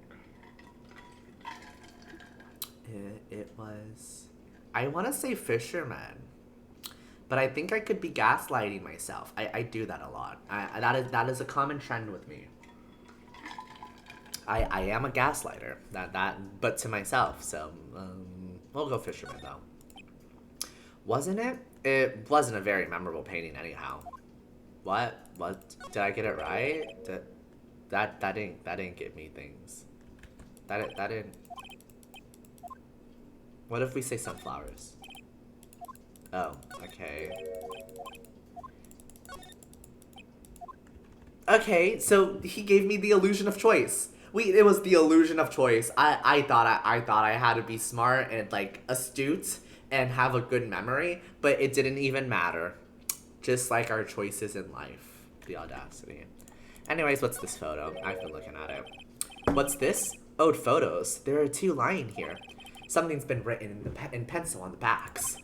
DL6 Incident Exhibit A. DL6 Incident Exhibit B. Oh, interesting. Let's take a look at these. DL6 Incident. What is... I'm sure I've seen this person somewhere. How? Oh. I don't remember. I'm gonna be honest.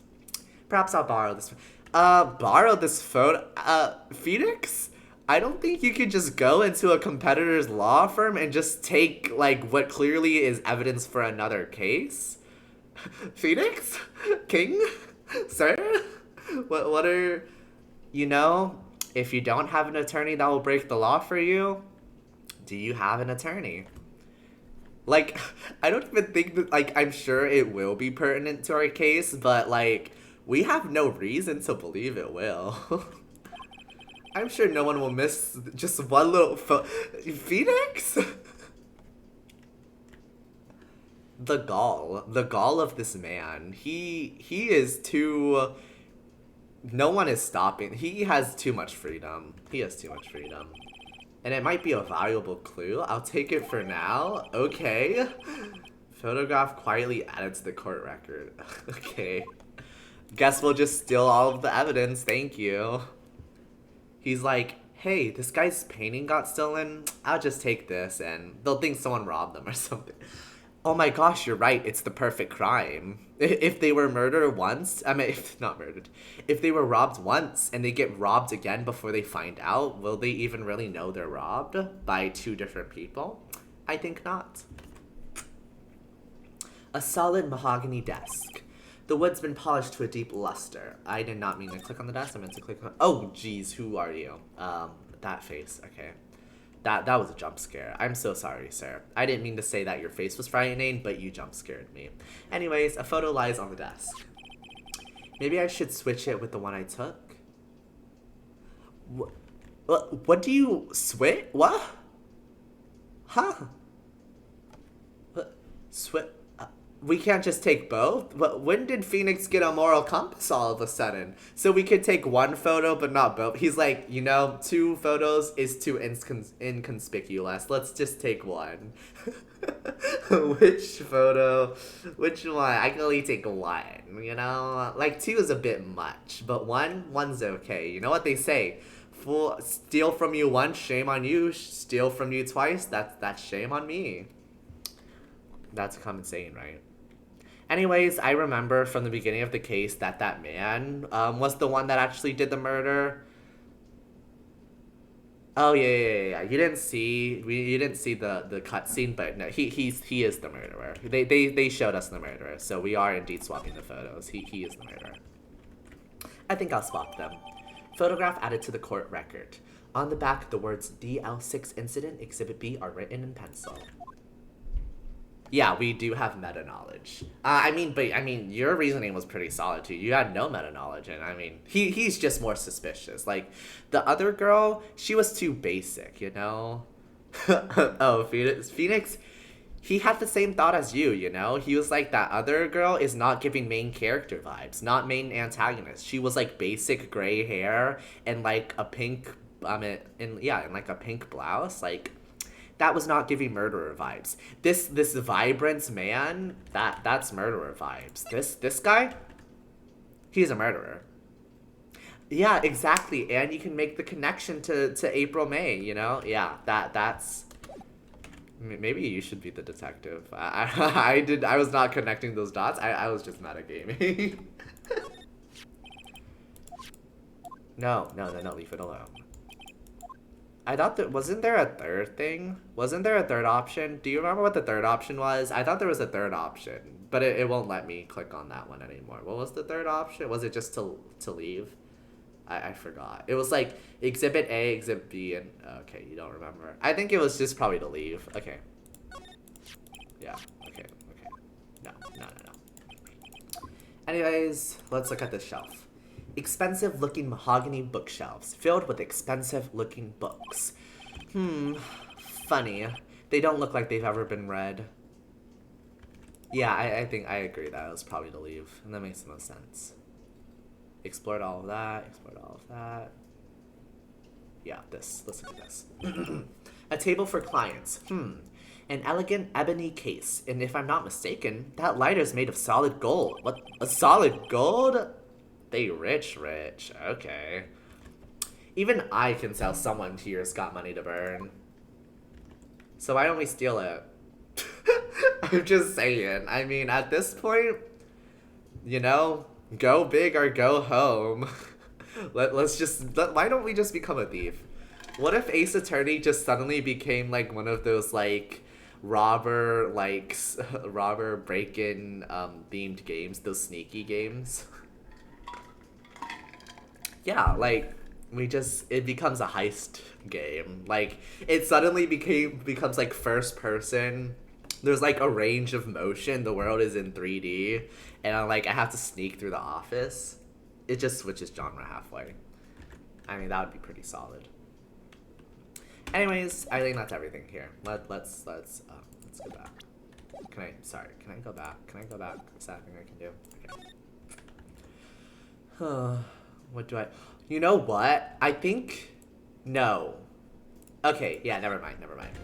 I was about to do something stupid. I was about to go back to April May and show her the photo of the guy, but that would have let her know that we were onto something. I don't know why I thought she was the right person to go to. Of course I go to the butler the bellboy, because he saw the guy. I forgot that he saw him.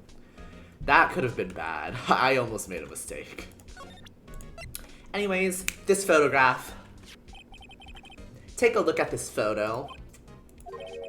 That's him, detective. I'm the lawyer. Oh, I know that.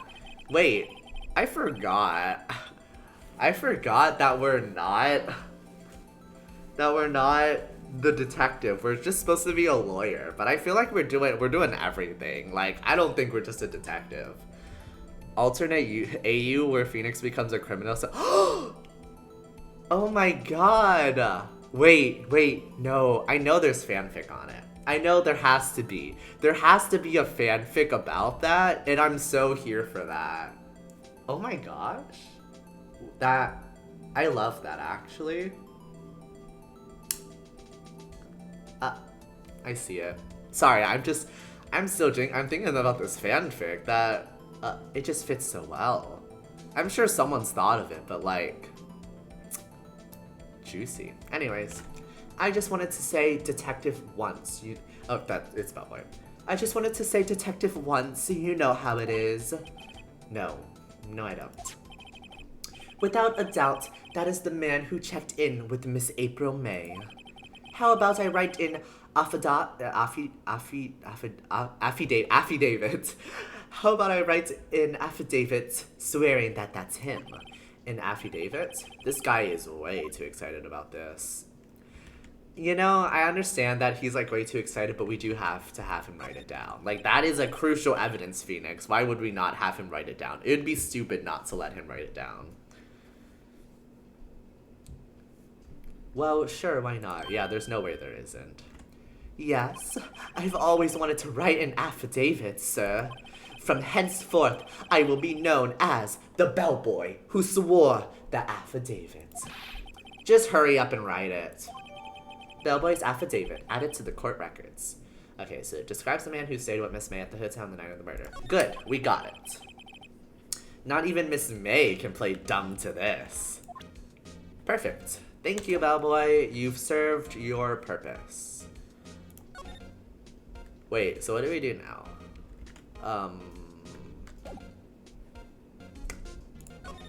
I think the game is hinting at us to bring this affidavit to Miss May. I mean, I guess she can't do anything because she is in detention, so it doesn't matter if we let her know that we're onto her case, but we should, yeah, so I guess we confront her. You again? Can't you take a hint and stay gone? Hey, the only reason I'm back here is because you won't talk to me. Oh, so it's my fault now. You don't just have spiky hair, you also have a spiky heart. That does it. When this case is done, I'm shaving my head.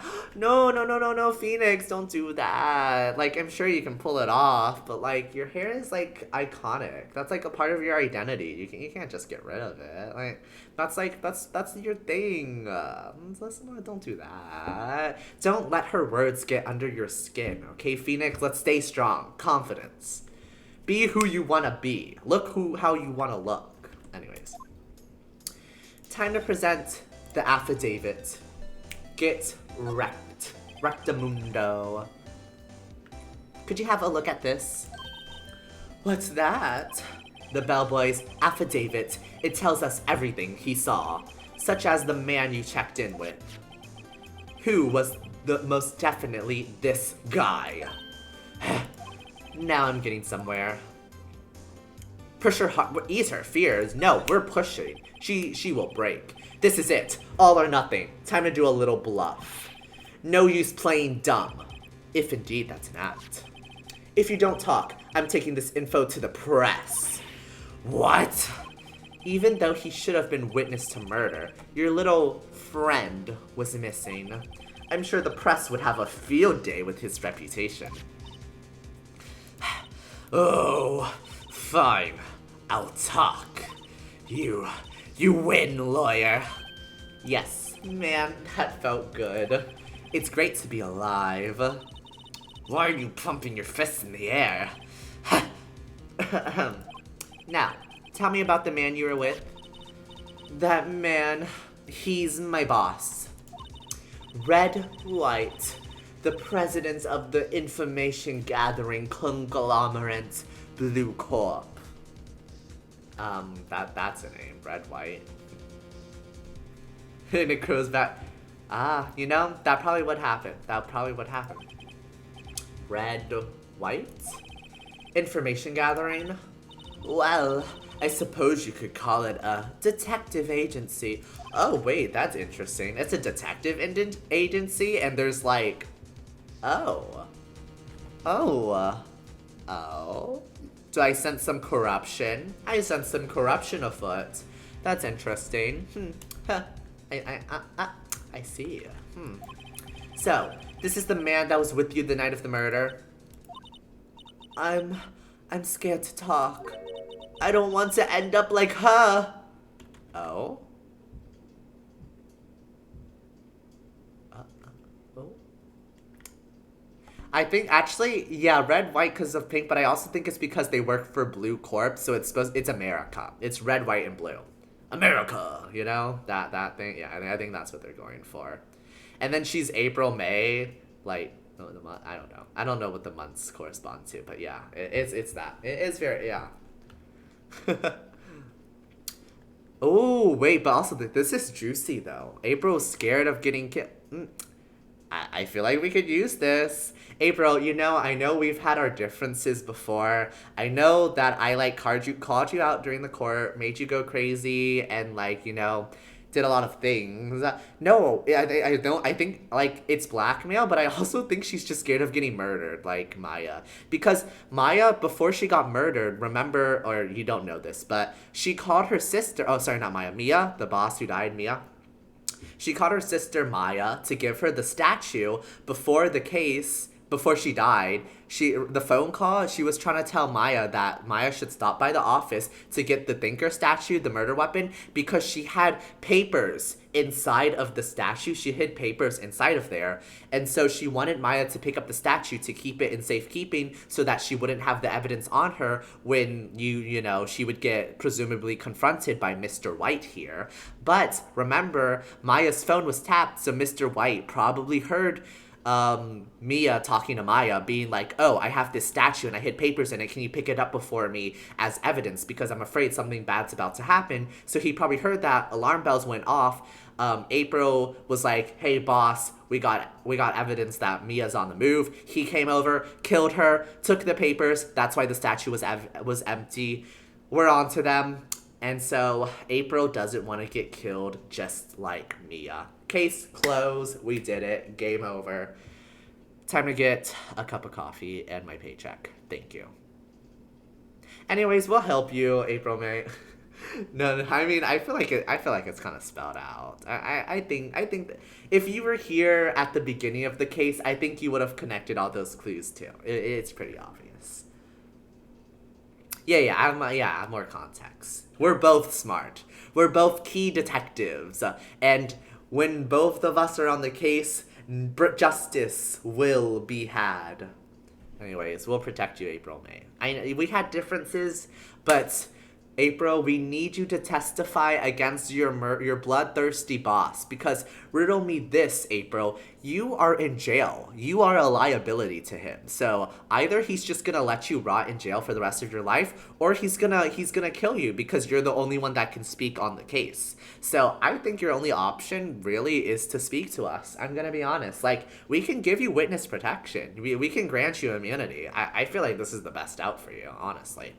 I mean, I don't like the fact that you were involved in the crime, and you're probably gonna get away, like, with it if we do grant you immunity, but, you know, we have bigger fish to fry. We should probably get the boss that's the head of the corruption and actually did the murder, and, I mean, we'll let the crazy psychopath go, I guess. I don't know. Well, we'll see. It's okay. I'll just ask Mr. White himself. Can you tell me where Blue Corp is located? Oh, we're going to go Mr. White himself? I don't know about that, Phoenix. I mean, I guess it's fine. What if he just murdered us there? What if we went to his office and he murdered us then and there? I have concerns, but I mean, I guess it would be pretty bold of him. Mr. Red White, at last. Finally, a lead on this guy. If April May couldn't have done it, that leaves him. Time to take action. Bellboy's affidavit discarded. Wait, why did we discard it? Like, I feel like we could have. Ace Attorney over. Phoenix dead. Game over. I mean, like, I get, like, we could just use the photograph as, like, evidence, like, of the Bellboy's testimony, but, like, we didn't have to throw it away.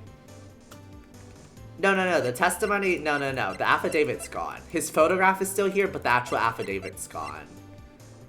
So we don't have the bellboy's written words, so we just have to say in court like, oh yeah, the bellboy vouched for me that he was at the scene of the crime. I feel like it was important to still keep the affidavit and be like, this is the physical writings of the bellboy who has no reason to lie, saying that he saw Mr. White at the hotel. Yeah, I feel like it was important to keep that, but like, I'm sure it doesn't matter, but I feel like we could have kept it. Time to go to Blue Corp. Oh, it has a question mark. How mysterious. Oh, okay, never mind. We get to see it right away. Oh my gosh! That's the that's the painting. That's the painting. That's the painting that was in the... There's the corruption. The corruption in that. That's it. They're connected. Grossberg and Blue Corp, they're we got them. They're in cahoots. They're in cahoots. Why would you do that now? Now, why would you take a whole giant painting from a law firm and bring it to your office when you guys supposedly have no connection to each other? Because one of you is a detective agency and one of you is a law agency. Like, you're kind of tying yourselves to each other. I see it. I see it. Also, yeah, like, what is the theme we're going for with this room? Like, it's so messy. Like, we have, like, the marble, like, walls with, like, the fancy tiling and, like, the gold table.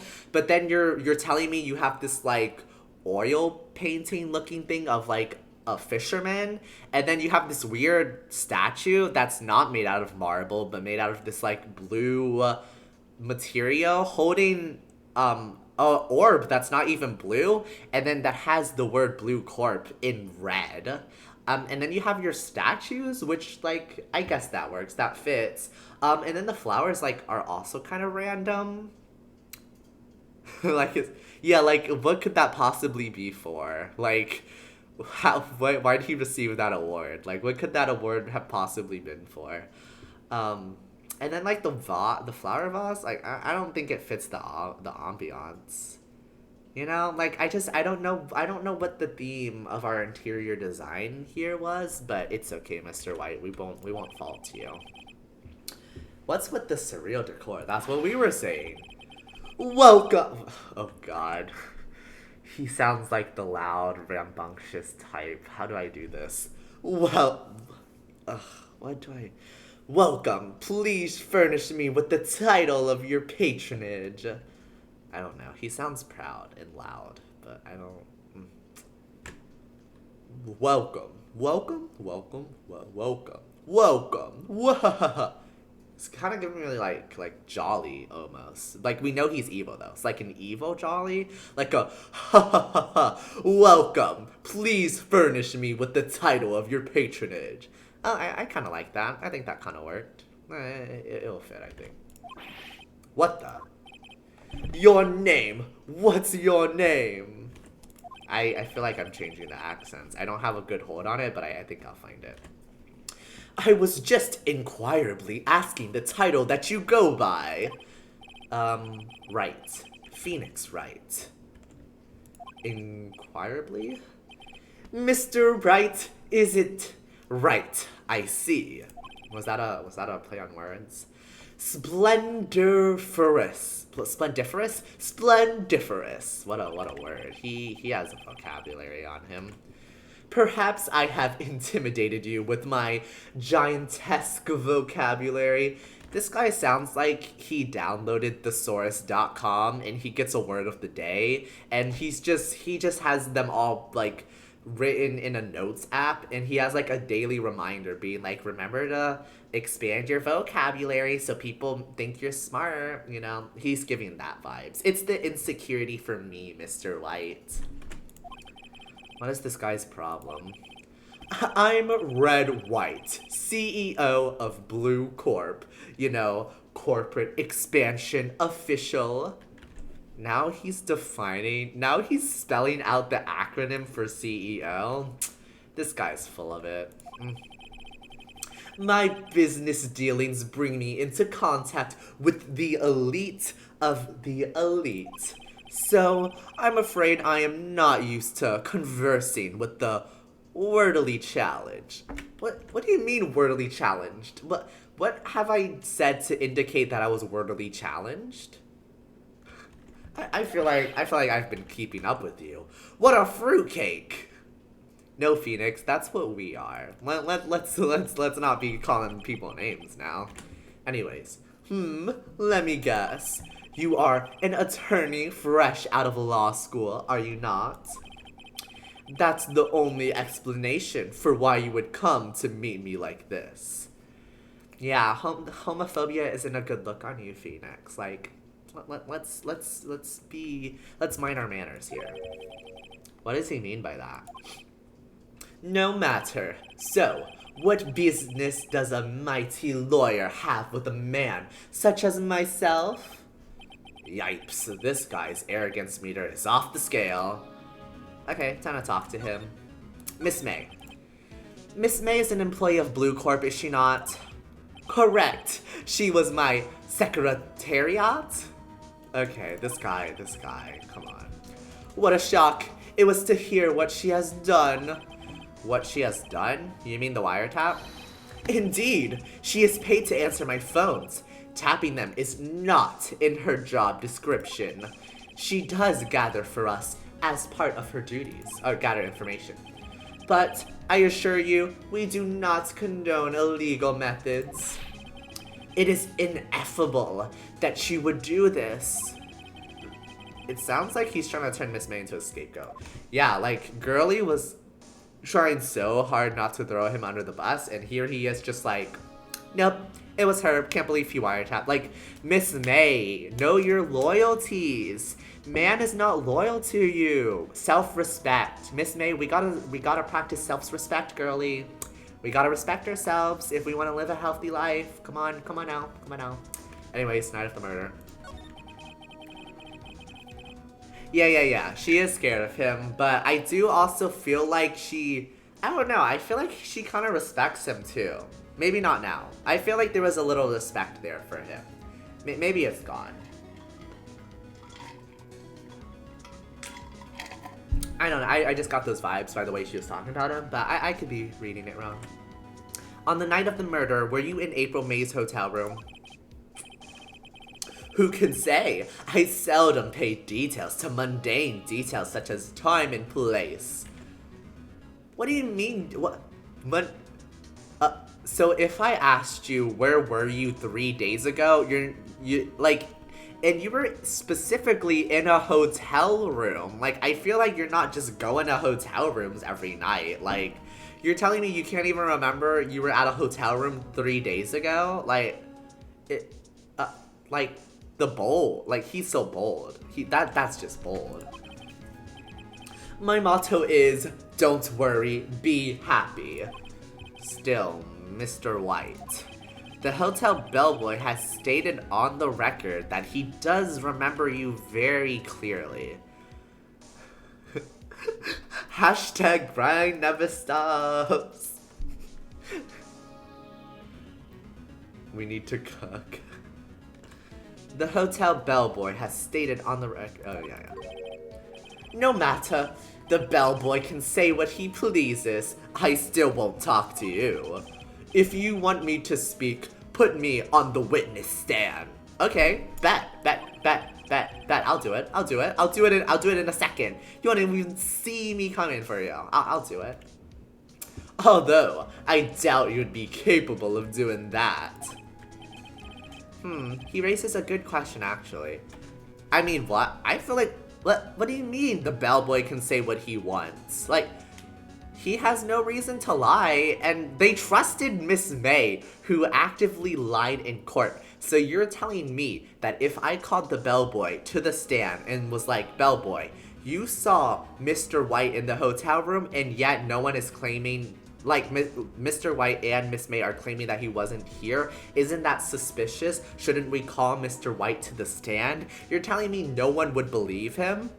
Like, yeah, I feel like I could just go to the court and be like, the bellboy murdered him. I have no evidence of this, but I just know. And he would get arrested. At this point, I believe it. Why didn't the prosecution call him as a witness? Because they didn't want to tie him to the case, Phoenix. He should have seen the same thing as April May. Oh ho ho ho! The police, the courts. To me, they are mere toys, playthings for my amusement. This guy is just digging himself a bigger hole. Like, is he not hearing what he's saying? He's directly calling out the police, like the entire justice system as a joke, which, like, you know, I think this game has proven it is kind of a joke. But you can't just say that. Karma is just gonna come back around at you. You're gonna be eating your words there, Mr. White. Anyways, Blue Corp. What kind of company is Blue Corp anyway? Oh, excellent question. We buy and sell various kinds of information. We are a company of the future. You might say we are the future. Sell information? In just 10 years, I've built this business up into the grand office you see now. In case you were wondering, Blue Corp was named after the color blue. And yet, there is not a speck of blue other than your gemstone and necktie, sir, and your eyes, I guess. I, Red White, of Blue Corp, as founder and CEO named it is so. And why, you ask? Because I like the color blue, of course. Okay. Yeah, like, this is not good for you. Fantabulistic, is it not? Also, is it just me, or is I feel like I'm changing my voice for him, like, mid-conversation. I'm really trying not to, but I'm not consistent. But I feel like the point is being driven. I'm getting the general vibes, but I feel like I'm given a range for his voice. It's consistent enough. Okay, thank you. There's something that's been bothering me.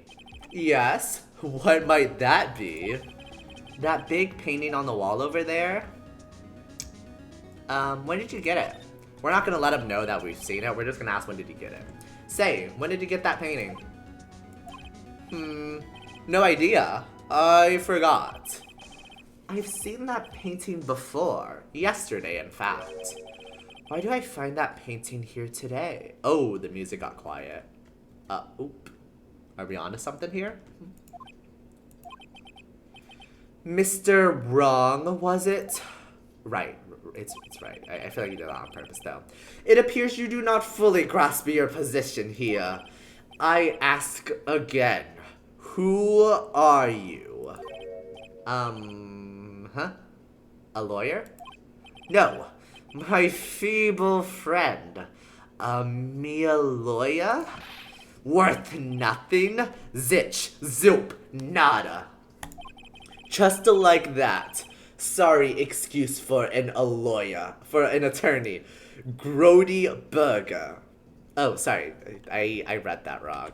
Just like that sorry excuse for an attorney. Grody Burger. But what? What the? What the heck? Physical violence?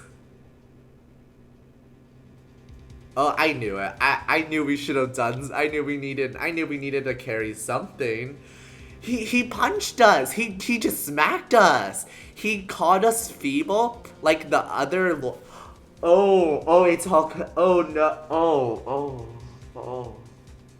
Sorry. So something else that happened was, remember the law firm that we went to earlier, the Greensburg law firm or whatever, the one that we stole from? Yeah, so that lawyer,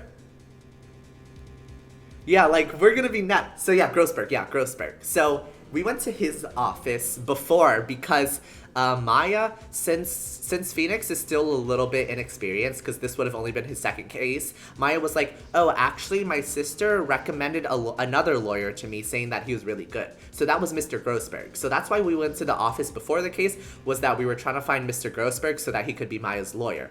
But when we actually were able to talk to him, he was like, oh, actually, I'm not going to take that case. And so the reason I thought he wasn't going to take that case was that he had like a perfect track record. So I thought he thought Maya's case was open and shut, and he didn't want to take a case that he thought he could lose. Now I'm thinking that Mr. White over here just beat him up a little bit and was like, you're not going to take that case because I know you're a good lawyer and I don't want you to persecute me. And he took his his painting as a show of dominance. And also, that's another reason why April May is so scared of this guy and why everyone's scared of this guy, because he has gold knuckles and he's not afraid to just beat people up with zero repercussions. Yeah, this is terrifying. Like, Phoenix, we gotta get out of here. This is scary. Like, do we have, like, pepper spray, a taser, like, a safety knife? Like, do we have something? Like, oh god, this is not looking good. Okay. Well, Mr. Lawyer, what will you do? Charge me with assault? Charge away. I welcome it, for it is you who will be found guilty. What? Heed my exposition. The police, the courts, they all do my bidding. The courts, they all do my bidding. So you say. But I wonder, is that kind of control really possible? I don't expect you to understand. It is a world beyond your comprehension. You came here from Grody Burgers, I presume? Mr. Grossberg's, yes. Then you must ask him, why is it that this painting of his hangs here? Perhaps then he will tell you. Perhaps he will explain how a man can live life purely for personal profit. Go now, skedaddle.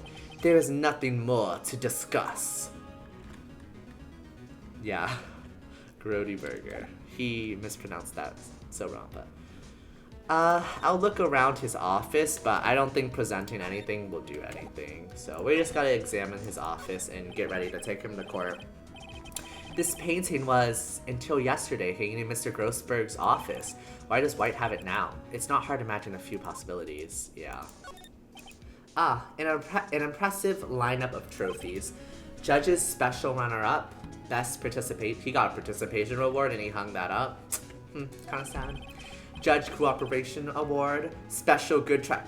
I feel like these are a lot of, like, no offense to people with participation awards, but I mean, like, for someone who's so proud of himself, I was expecting some first places around here, but I don't know. It doesn't sound like he has any actual awards. The words judges and special kind of stand out. He probably strong-armed them into giving him something. That would make sense. A statue of a man holding up the world. The blue corpse sign certainly stands out enough. The model for the man is, of course, Mr. White. Oh, is that Mr. White?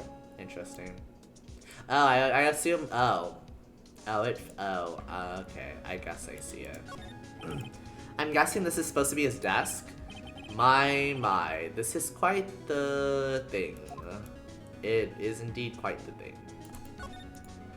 This is the top floor of a 20-story building. Oh my gosh. You know, I know, like, they have offices in high places, but I don't like the idea that he has a really high office. I feel like he would push someone. I feel scared.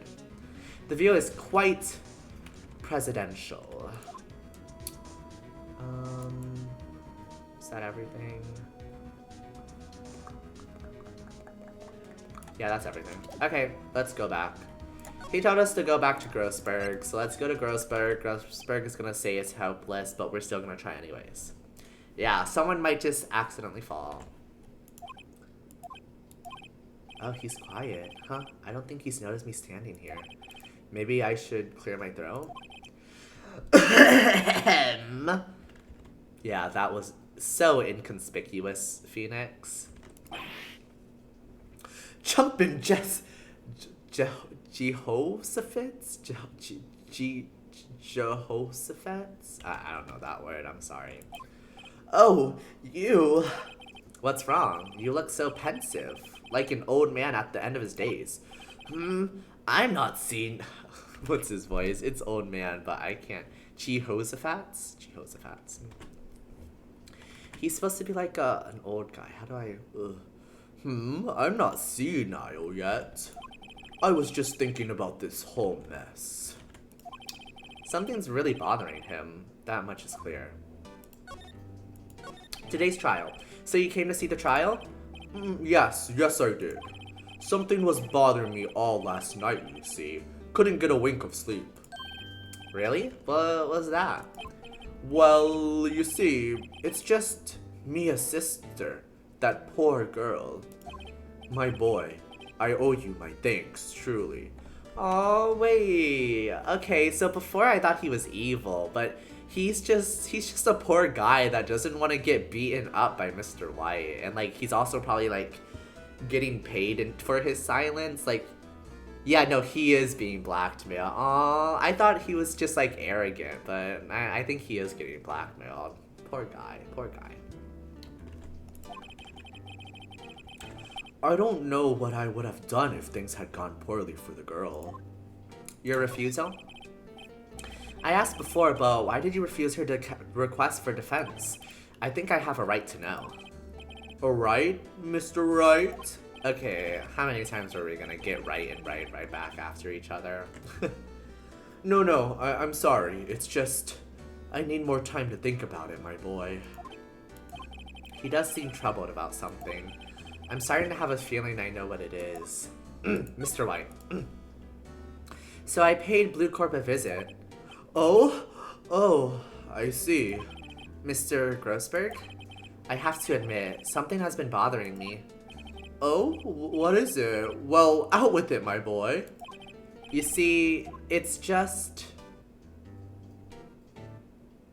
that big painting.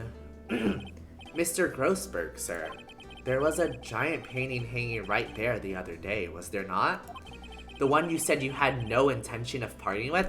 Oh yeah, I also forgot that he like really loved that painting and was like talking our ear off about how he would never sell it. And yet here it is, gone. Like, oh, I forgot about that. Well, I saw it today. It was in the CEO's office at Blue Corp, Red White's office. So, you noticed. I suppose I should have guessed you would. It is a large painting. Mr. Grossberg, I know you and Mr. White are connected somehow. Connected, you say? Yes, and I know what it is. You're lovers! No, I wish. That would be so funny. I wish I could say that. We know it's not true, though. If they were lovers, Mr. White would have one redeeming bone in his body. But he doesn't have that, so I know they're not lovers. Anyways, he's blackmailing you. Mr. White has something on you, doesn't he? Blackmail? Phoenix did call him a fruitcake, you're right. I think that painting is fairly gaudy proof. Very well. This may be the chance I've been waiting for. Maybe it's time to get this off my chest, so I can finally rest easy again. After all, you were Mia's understudy. Perhaps it was fate. What's he talking about? Red White is a man who makes his living through intimidation. Blue Corp is a company that excels in finding people's weaknesses, I'm afraid. I've been paying them for 15 years now. 15 years? All because of the DL6 incident, as you may have guessed. Oh my god, I keep they set up so many things in the beginning of chapter 2 that there's so much context mixing that I keep forgetting to mention. Oh my. Okay, so our boss, Mia, she's so the whole reason she became a lawyer was, I forgot. I don't know if it's that that her parents got murdered or something like else happened, but something really bad happened to her parents, and she wanted to prove, like, to get justice for them. So her whole life goal has been, like, trying to investigate the case, and it all ties back to Mr. White and that photo of that gray-haired woman that, like I said, oh, I don't think she's really remarkable. I don't remember too much about her. That's Mia's mom. Mia and Maya's mom. And so I think she hit a breakthrough in the case that was gonna get Mr. White charged, and that's why he took the papers and killed her. We got a motive. We got a motive. Let's go. It's all connected.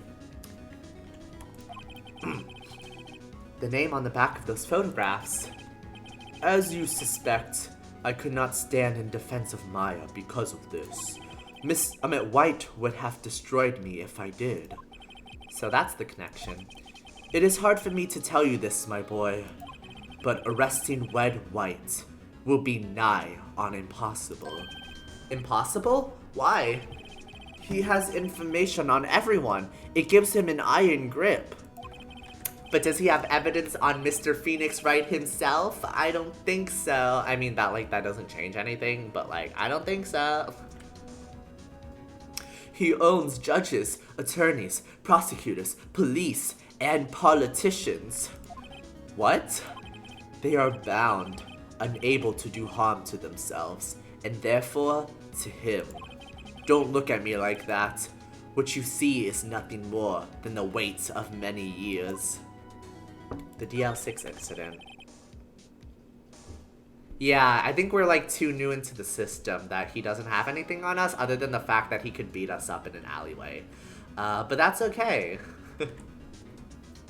What is the DL6 incident? DL6 is nothing more than the sorting code the police gave the case. It was 15 years ago. I received a request from a medium. A spirit medium. Oh my god! Oh my god. There was another... Sorry, I just keep remembering things. So Maya and Mia, they come from a family of spirit mediums that can that can speak to the dead. And so Mia's mom got into this whole incident with Mr. Wright because he probably did something else that was bad. He probably also committed another murder, and Mia's mom is like a really good medium, and so she was like the only one that could like personally speak to the dead. So the medium was probably able to speak to the dead and was probably about to charge Mr. White for a murder, and so that's when Grossberg probably got the case and like this whole thing got set off. I don't actually know that for a fact. I just know that Mia and Maya's mom was a spirit medium, and so there's gotta be a reason why Mr. White wanted to target them. You know, he's intimidated by them for a reason, and he had to silence them for a reason. So I'm just saying it's all adding up. A medium. Her name was Misty Faye. The mom. I knew it. Faye. Indeed. She was Mia's mother. It's connecting. Let's go. Anyways. She had been investigating a murder at the bequest of the police. And she failed. Yeah. Wait, never mind. There was a little bit more to the story. Yeah. Mia's mom, she was investigating a case for the police force, and she said that one person was the one that committed the crime, who committed the murder, but it ended up like in court they ended up being proven not guilty. So everyone like accused her of being a fraud for a medium, and that like she couldn't actually speak to the dead, and like because she like got the wrong person like arrested temporarily, but was proven innocent. But I bet you that person that she testified against was probably Mr. White himself. There it goes. There it is. As a result, the police called her a fraud. This is what Maya was talking about the other day. I did all I could for her. In the end, cleared her of wrongdoing. That murder case, however, remains unsolved to this day. That case is the DL6 incident. Ah, I see. Reason for blackmail. But why were you blackmailed over this, Mr. Grossberg? The DL6 incident was top secret at the time. It made sense. The police didn't want people to know they were using a medium. They couldn't let people know. Oh yeah, that was another concern. Like, the police didn't want people to know they were using a medium because it doesn't, like, seem, like, as professional. It's, like, it's a very loose thing. Like, you really shouldn't be using a medium as your key piece of evidence, so it was kind of kept down low. They couldn't let people know. But one person found out. I told him. You told White? He offered me riches. It is an embarrassment to me now. Because I talked, the police were mocked far and wide. In secret, they began looking for the one who sold them out. Ah, so that's the blackmail. You know, we say it's not very sound logic in court, but let's think about our past court case here. I feel like anything is passing at this point. Of course, Mr. White heard about it and he came to me. Only this time, the offer was blackmail. I see. White controls the law of this country as he sees fit.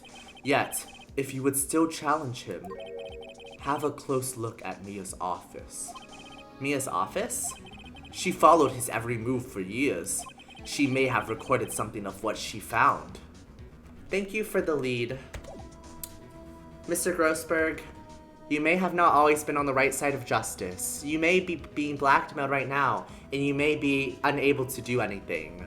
But I swear, on my authority as a lawyer, I shall bring justice to Mr. White. Anyways, let's go. Fanical offices. It's funny, looking at this room. It seems so normal. Hard to imagine a murder took place here. Mr. Grossberg said there would be clues.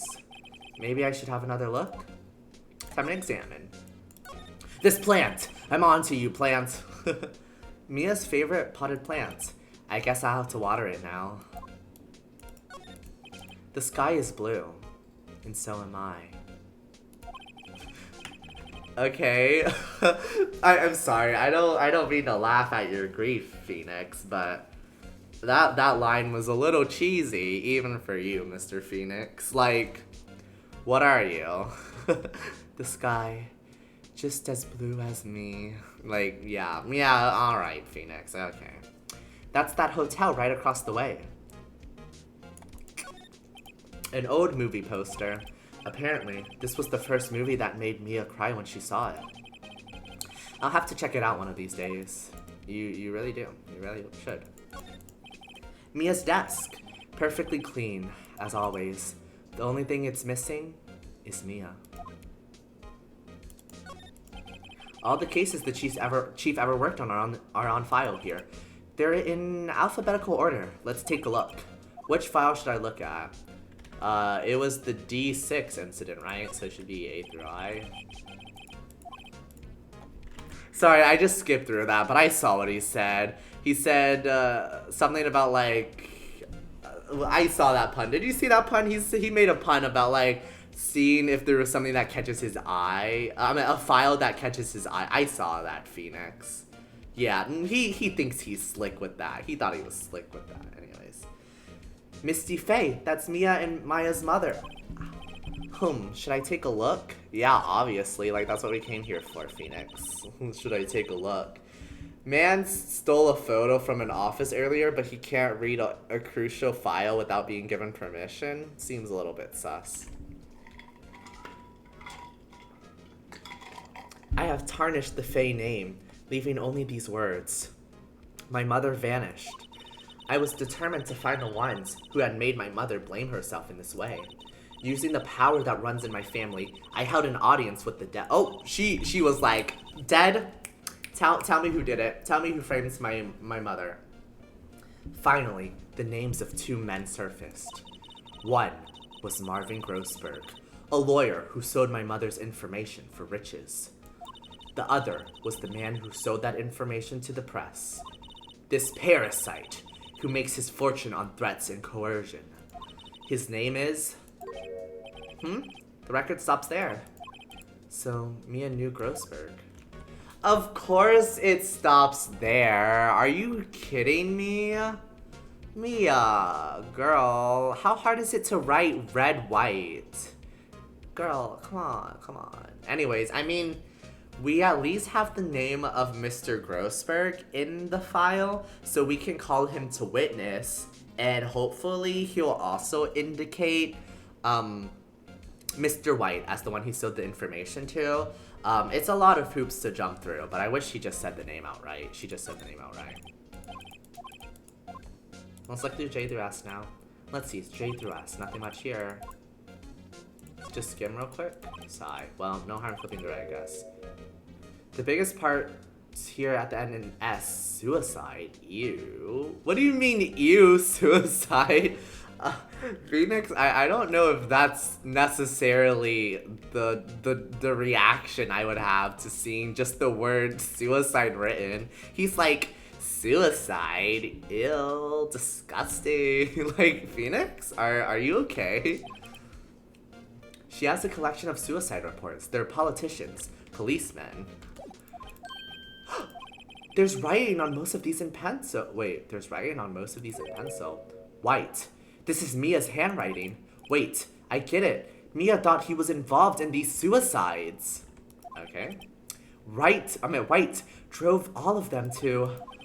I can use these newspaper clippings. Let's find the most disturbing one.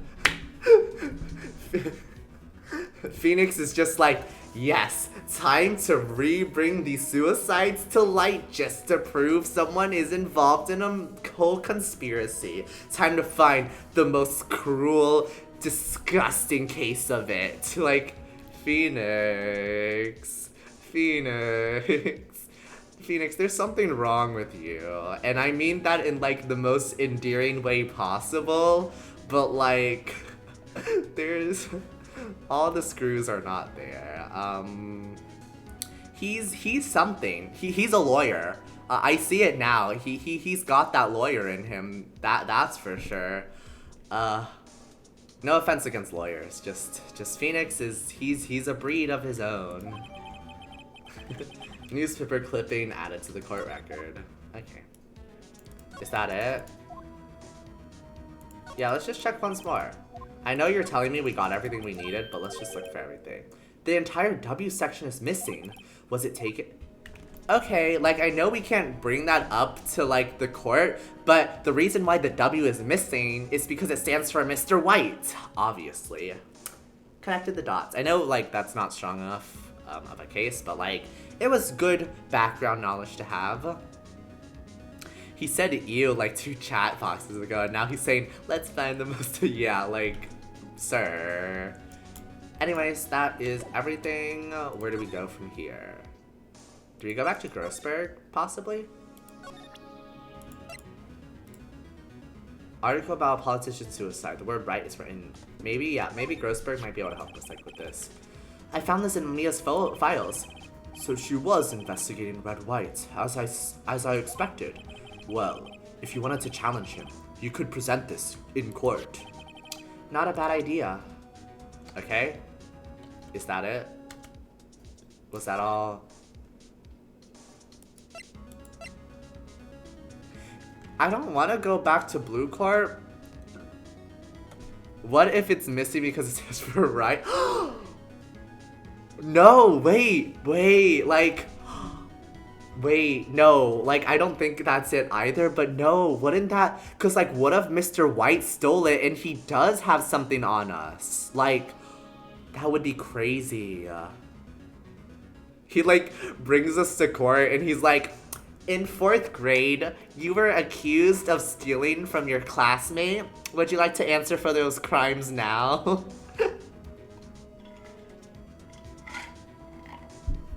Like, I mean, it's something. Too many important figures have the last name that starts with a W in this game. Too many W's. Anyways, I don't want to go to Blue Corp. I feel like we have to go somewhere to get our next... Oh, never mind. Wait. Okay, they want... Do we have to go back to Blue Corp? Why are they... There's no way they want us to go back to Blue Corp, right? We're gonna get murdered. Like, they want us to go to Blue Corp and be like, hey, we found this file saying you're a murderer. What are you gonna do about it? Like, there's no way they want us to do that, right? Because it says that's check. It says we got all the information.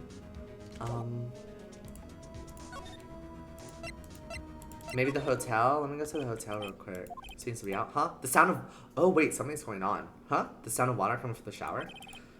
La-di-dee-da. Money making, money making. I got the money making blues. Someone seems to enjoy washing the shower. Yeah, okay. There's nothing here. Like, we can't... Wait. The window? Okay, nothing. The bottle again?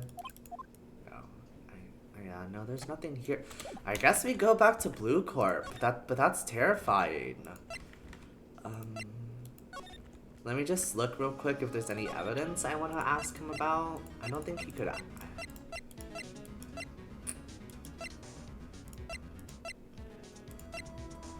I mean, I can ask him about the photo real quick. I doubt he'll say anything.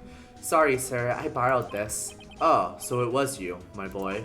Who is this man? It's a long story. I'll be needing that back now. He doesn't want me to talk about it for some reason. I better give him the photograph back. We gave him the photo! Wait, no, we needed that! Like, we don't need it, but, like, we kinda needed it.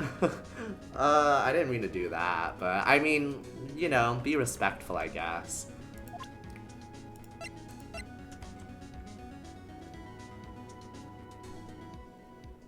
Yeah, because that's how April May was able to witness the crime. Because the reason why Maya was accused of murdering her sister was that April May from her hotel room was like, oh, I saw in the building across the way, since we're so close, that Maya was the one that killed her. Believe me, I'm a key witness. So yeah, it's important that the hotel and office were close specifically for that.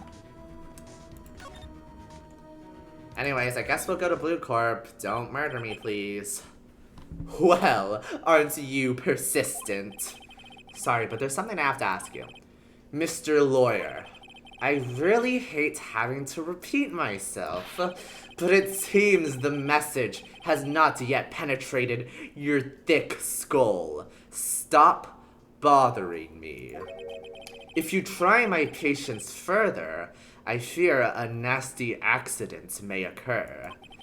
Do I make myself clear? Transparent. Okay.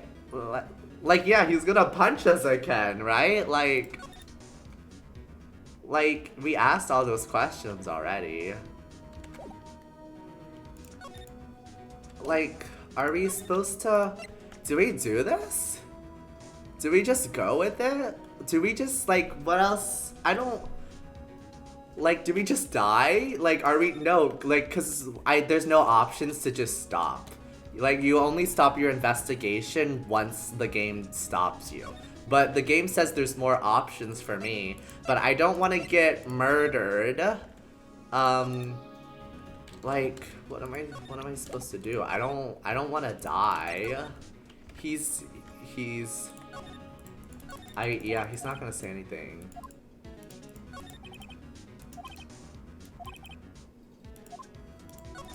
Sorry, I'm just reading this quickly because we went through these options.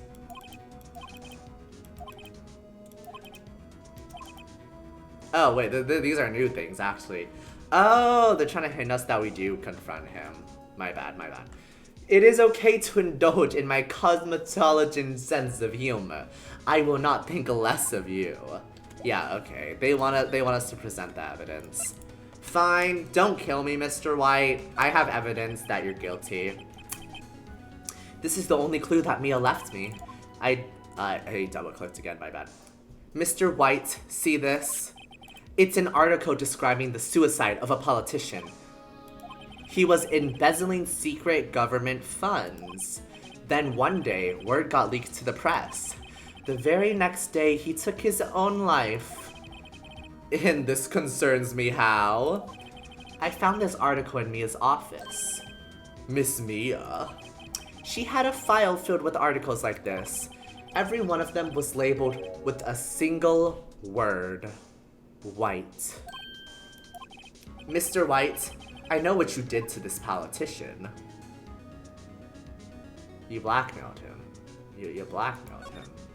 You were blackmailing him. Blackmail? Not just him, either. You were threatening and coercing hundreds of others. You were involved in all of the suicide cases that Mia investigated. This company is built on blackmail. Phoenix, why are we saying all of this to the man that literally just threatened to kill us a second ago? Phoenix, right? Please, why are we doing this? I'm right, aren't I? If that isn't my last name. What a bizarre accusation. Mr. Wrong, what is it that you should be doing now? Investigating me? No. I think not. You should be searching for the one who killed Miss Mia. Beep. Interphone. Security office. Hello? Mr. Wrong will be leaving now. Yes, sir. I'll send someone right away. Wait a second, Mr. White! You're wrong. You're wrong, Mr. White. Excuse me? What I should be doing now is going after you. Just what are you insinuating? Mia was onto you. She was keeping tabs. For this reason, you had April May tapping her phone. Then, Mia was murdered, and all the documents about you mysteriously disappeared. So, the culprit would be... Even a child could work it out, Mr. White. You did it! Secretary's office. We won't be... Oh no! No! We won't be needing an escort for Mr. Wrong?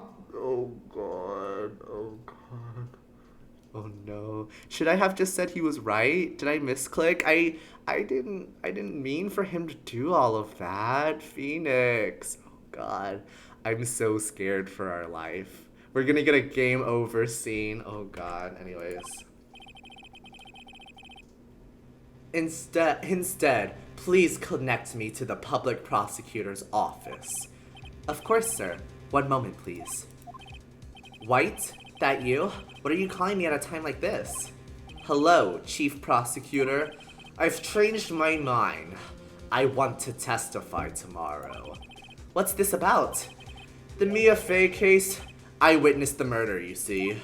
And thus, as a very important witness, I would like to testify. What? Why now? I thought you said you didn't want to go to court. Quietude. Quietude? Quietude, what the heck? I told you I changed my mind, didn't I? Oh, and one other thing. Send the police over here right away. The man is standing right in front of me. He looks dazed, but could be violent. What? What man? Are you even listening? The executioner, the hatchet man, the liquidator, the killer man. Is he about to accuse me of being the murderer?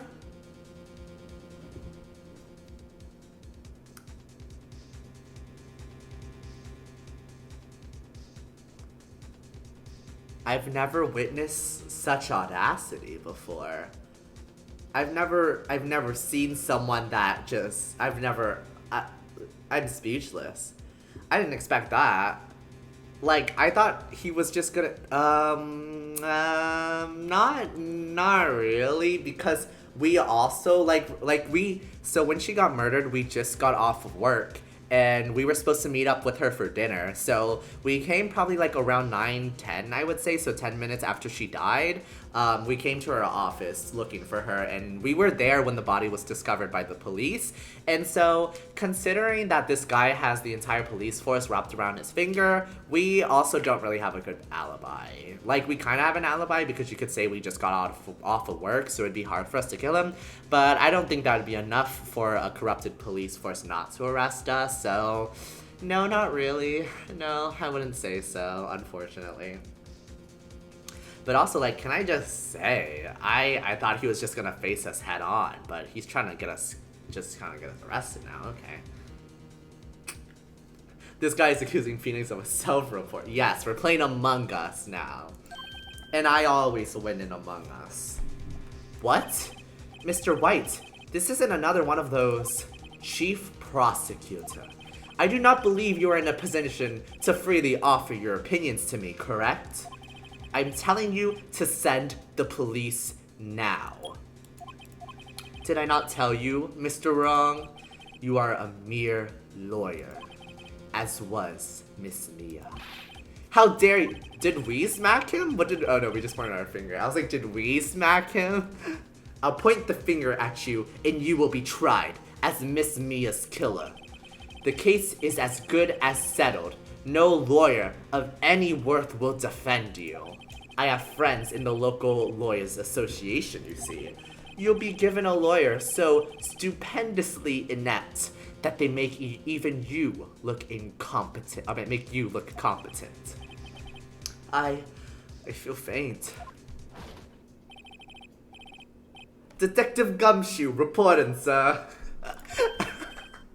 Detective Gumshoe, he's so fun to talk as.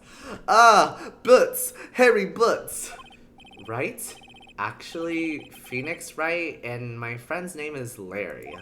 Oh, right. Sorry, pal. Butts was that murderer, right?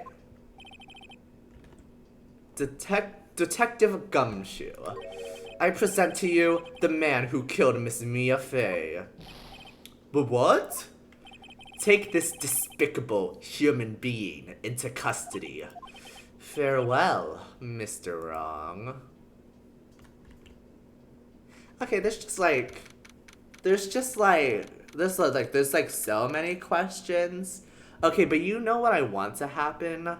I want Mr. Edgeworth to be our lawyer and he defends us in like an official court setting. Like, wouldn't that just be so cute? Oh my god. But I know it's not gonna happen because this is our game and we're gonna have to defend ourselves.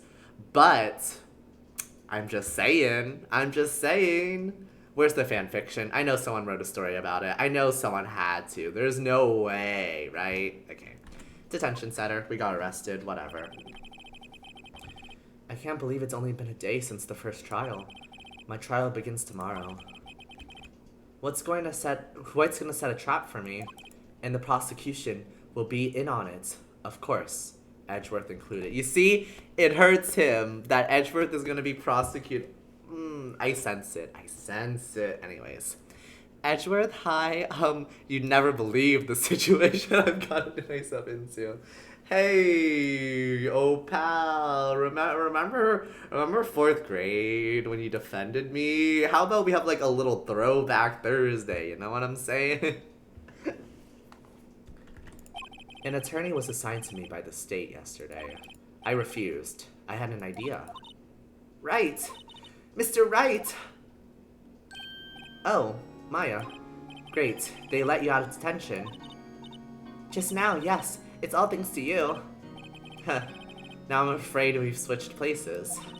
What? You mean you? I explained what had happened to Maya. Wait, we kind of do have an alibi because Maya was there grieving over her dead sister's body.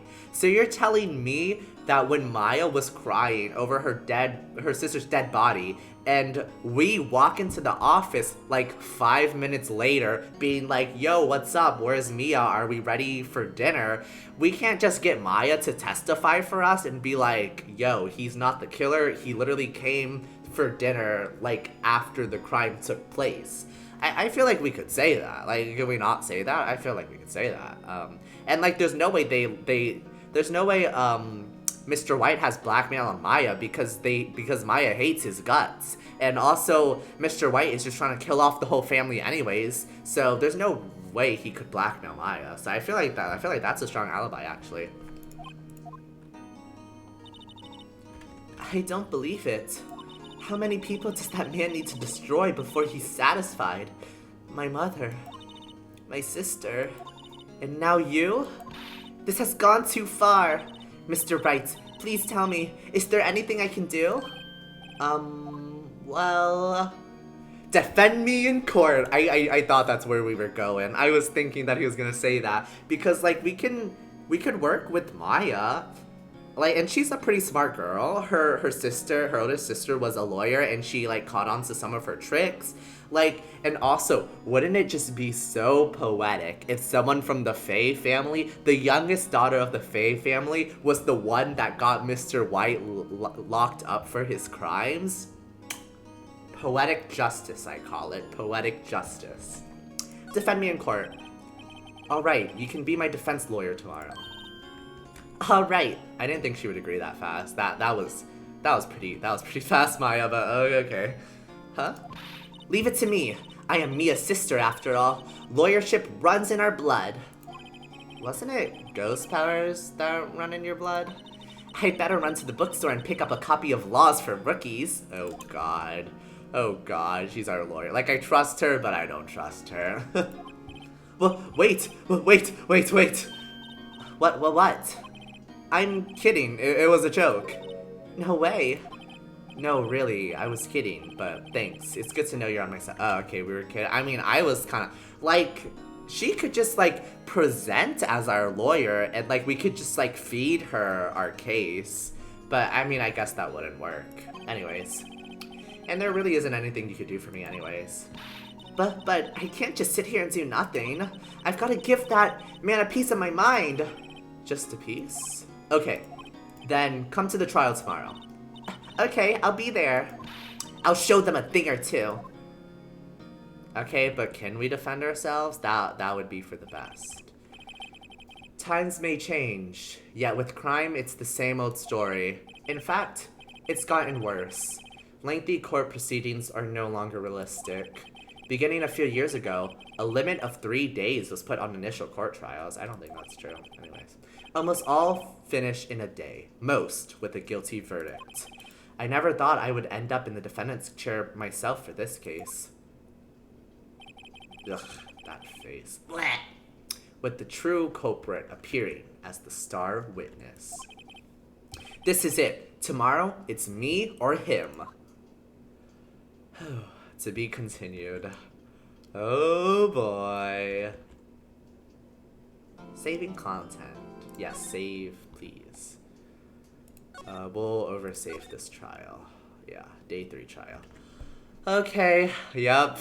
Sorry to leave one of you guys on the cliffhanger like that, but yep, that's gonna be what? Where am I? Oh, there I am. Yeah, that's gonna be it for today. I've been streaming for almost 3 hours, and we know that court case is gonna be long and wild. Yeah. It just means you have to come back when I stream Phoenix Wright again, you know? I'm sure you're on the edge of your seat. I mean, I'm on the edge of my seat to find out, you know? It's a little cliffhanger, a little way to get you back. Maybe it was all a part of my plan. Maybe I am the true puppeteer all along. I mean, no, I'm not gonna play the game tomorrow. I don't know when I'm gonna play it. Yeah, so that's the perfect segue. So, my upcoming streaming plans are tomorrow morning, I'm gonna be streaming Super Smash Bros. Ultimate. I want to play the story mode. I played the single player mode before, like when I first got the game, when it first came out, and I had a lot of fun with it.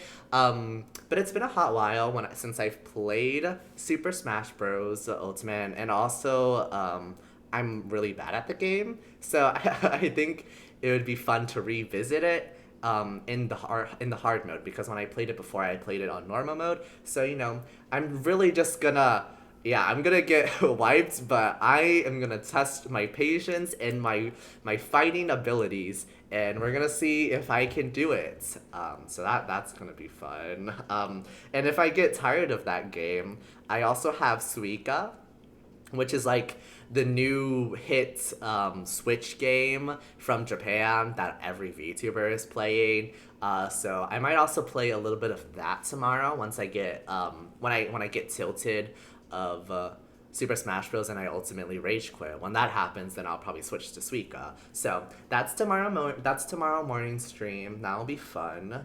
And then Saturday morning, I think I'm gonna play Project Sekai again, because the new event will be out. The event with Wonderland's X Showtime, my clowns. I love them. They're gonna have an event, and it's gonna be an angst event about Rui, our mad scientist. So we're gonna be we're gonna be wishing for his cards. Wish me luck. And we're gonna be maybe we'll read the story a little bit, and so that'll be fun. That'll be Saturday morning, and then if I have energy, Saturday night. I'll play, I might play League of Legends or Eternal Return, Black Survival. I know, Kill the Grounds, blah, toxic. How could you be a League of Legends player, a filthy League of Legends character? I'm sorry, accept my apologies. But yeah, I think I'm gonna finally play that on stream Saturday night. If not then I'll do it Sunday. You didn't have to say it, I know. I know what I am. It's okay. So that will be Saturday night or maybe Sunday. And yeah, that's my like immediate plans. We'll return to Phoenix Wright another day, but for the weekend, I have so many things that I want to play that, I gotta play them all. I can't play Phoenix Wright every time. But that's okay. Phoenix Wright is like our staple, It's our long story arc that we play like maybe once a week. And together we'll slowly beat it and we'll unveil the entire story of Phoenix Wright. So that'll be fun. Other things I did mention Ensemble Stars, which is another rhythm game specifically for the PC that I might want to try out. So that might be something else. Just wanted to put that on your guys' radar. And yeah, so that's all that I'm looking towards. There's a lot of other games that I want to play. There's just so many things on my plate that like so many games that I want to play that I feel like there's this long line, but because while we were playing Phoenix Wright today, I was also kind of thinking like, oh man, I kind of want to play Danganronpa now because I never officially played Danganronpa. I'm a little bit spoiled.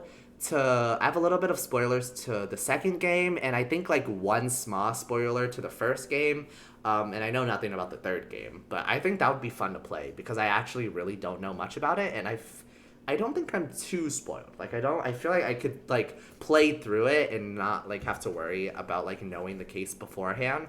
So that would be fun. But I don't think I'll play that until after I finish Phoenix Wright, just because playing both Phoenix Wright and Danganronpa at the same time just doesn't sound like it would work well together. I feel like that would just be kind of overwhelming. So, but that would probably be after Phoenix Wright. I also, though, my roommate told me that he has Mario Odyssey.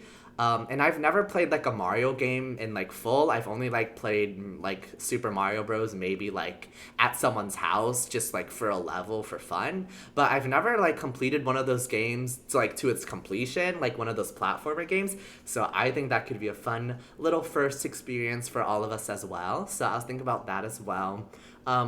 Breath of the Wild, I have that game, but I've never played, like I played a little bit of it, but like really nothing. So that's something I could also play. So yeah, just there's a lot of long-term content that I can play that I'm excited to play. So stick around for that. That's just a little teaser. And anyways, with that, thank you for watching my stream. I'm so glad that you could watch. If you're here listening, thank you for making it to the end of the stream. I'm very thankful for just any amount of time that you spend watching my streams. It really makes me happy, keeps me motivated, and I just have fun with all of this. It really helps me break out of my shell. So with that, see you all in the next stream, and talk to you later. Bye bye. Have a nice night. Have a nice day, whatever time it is. Goodbye.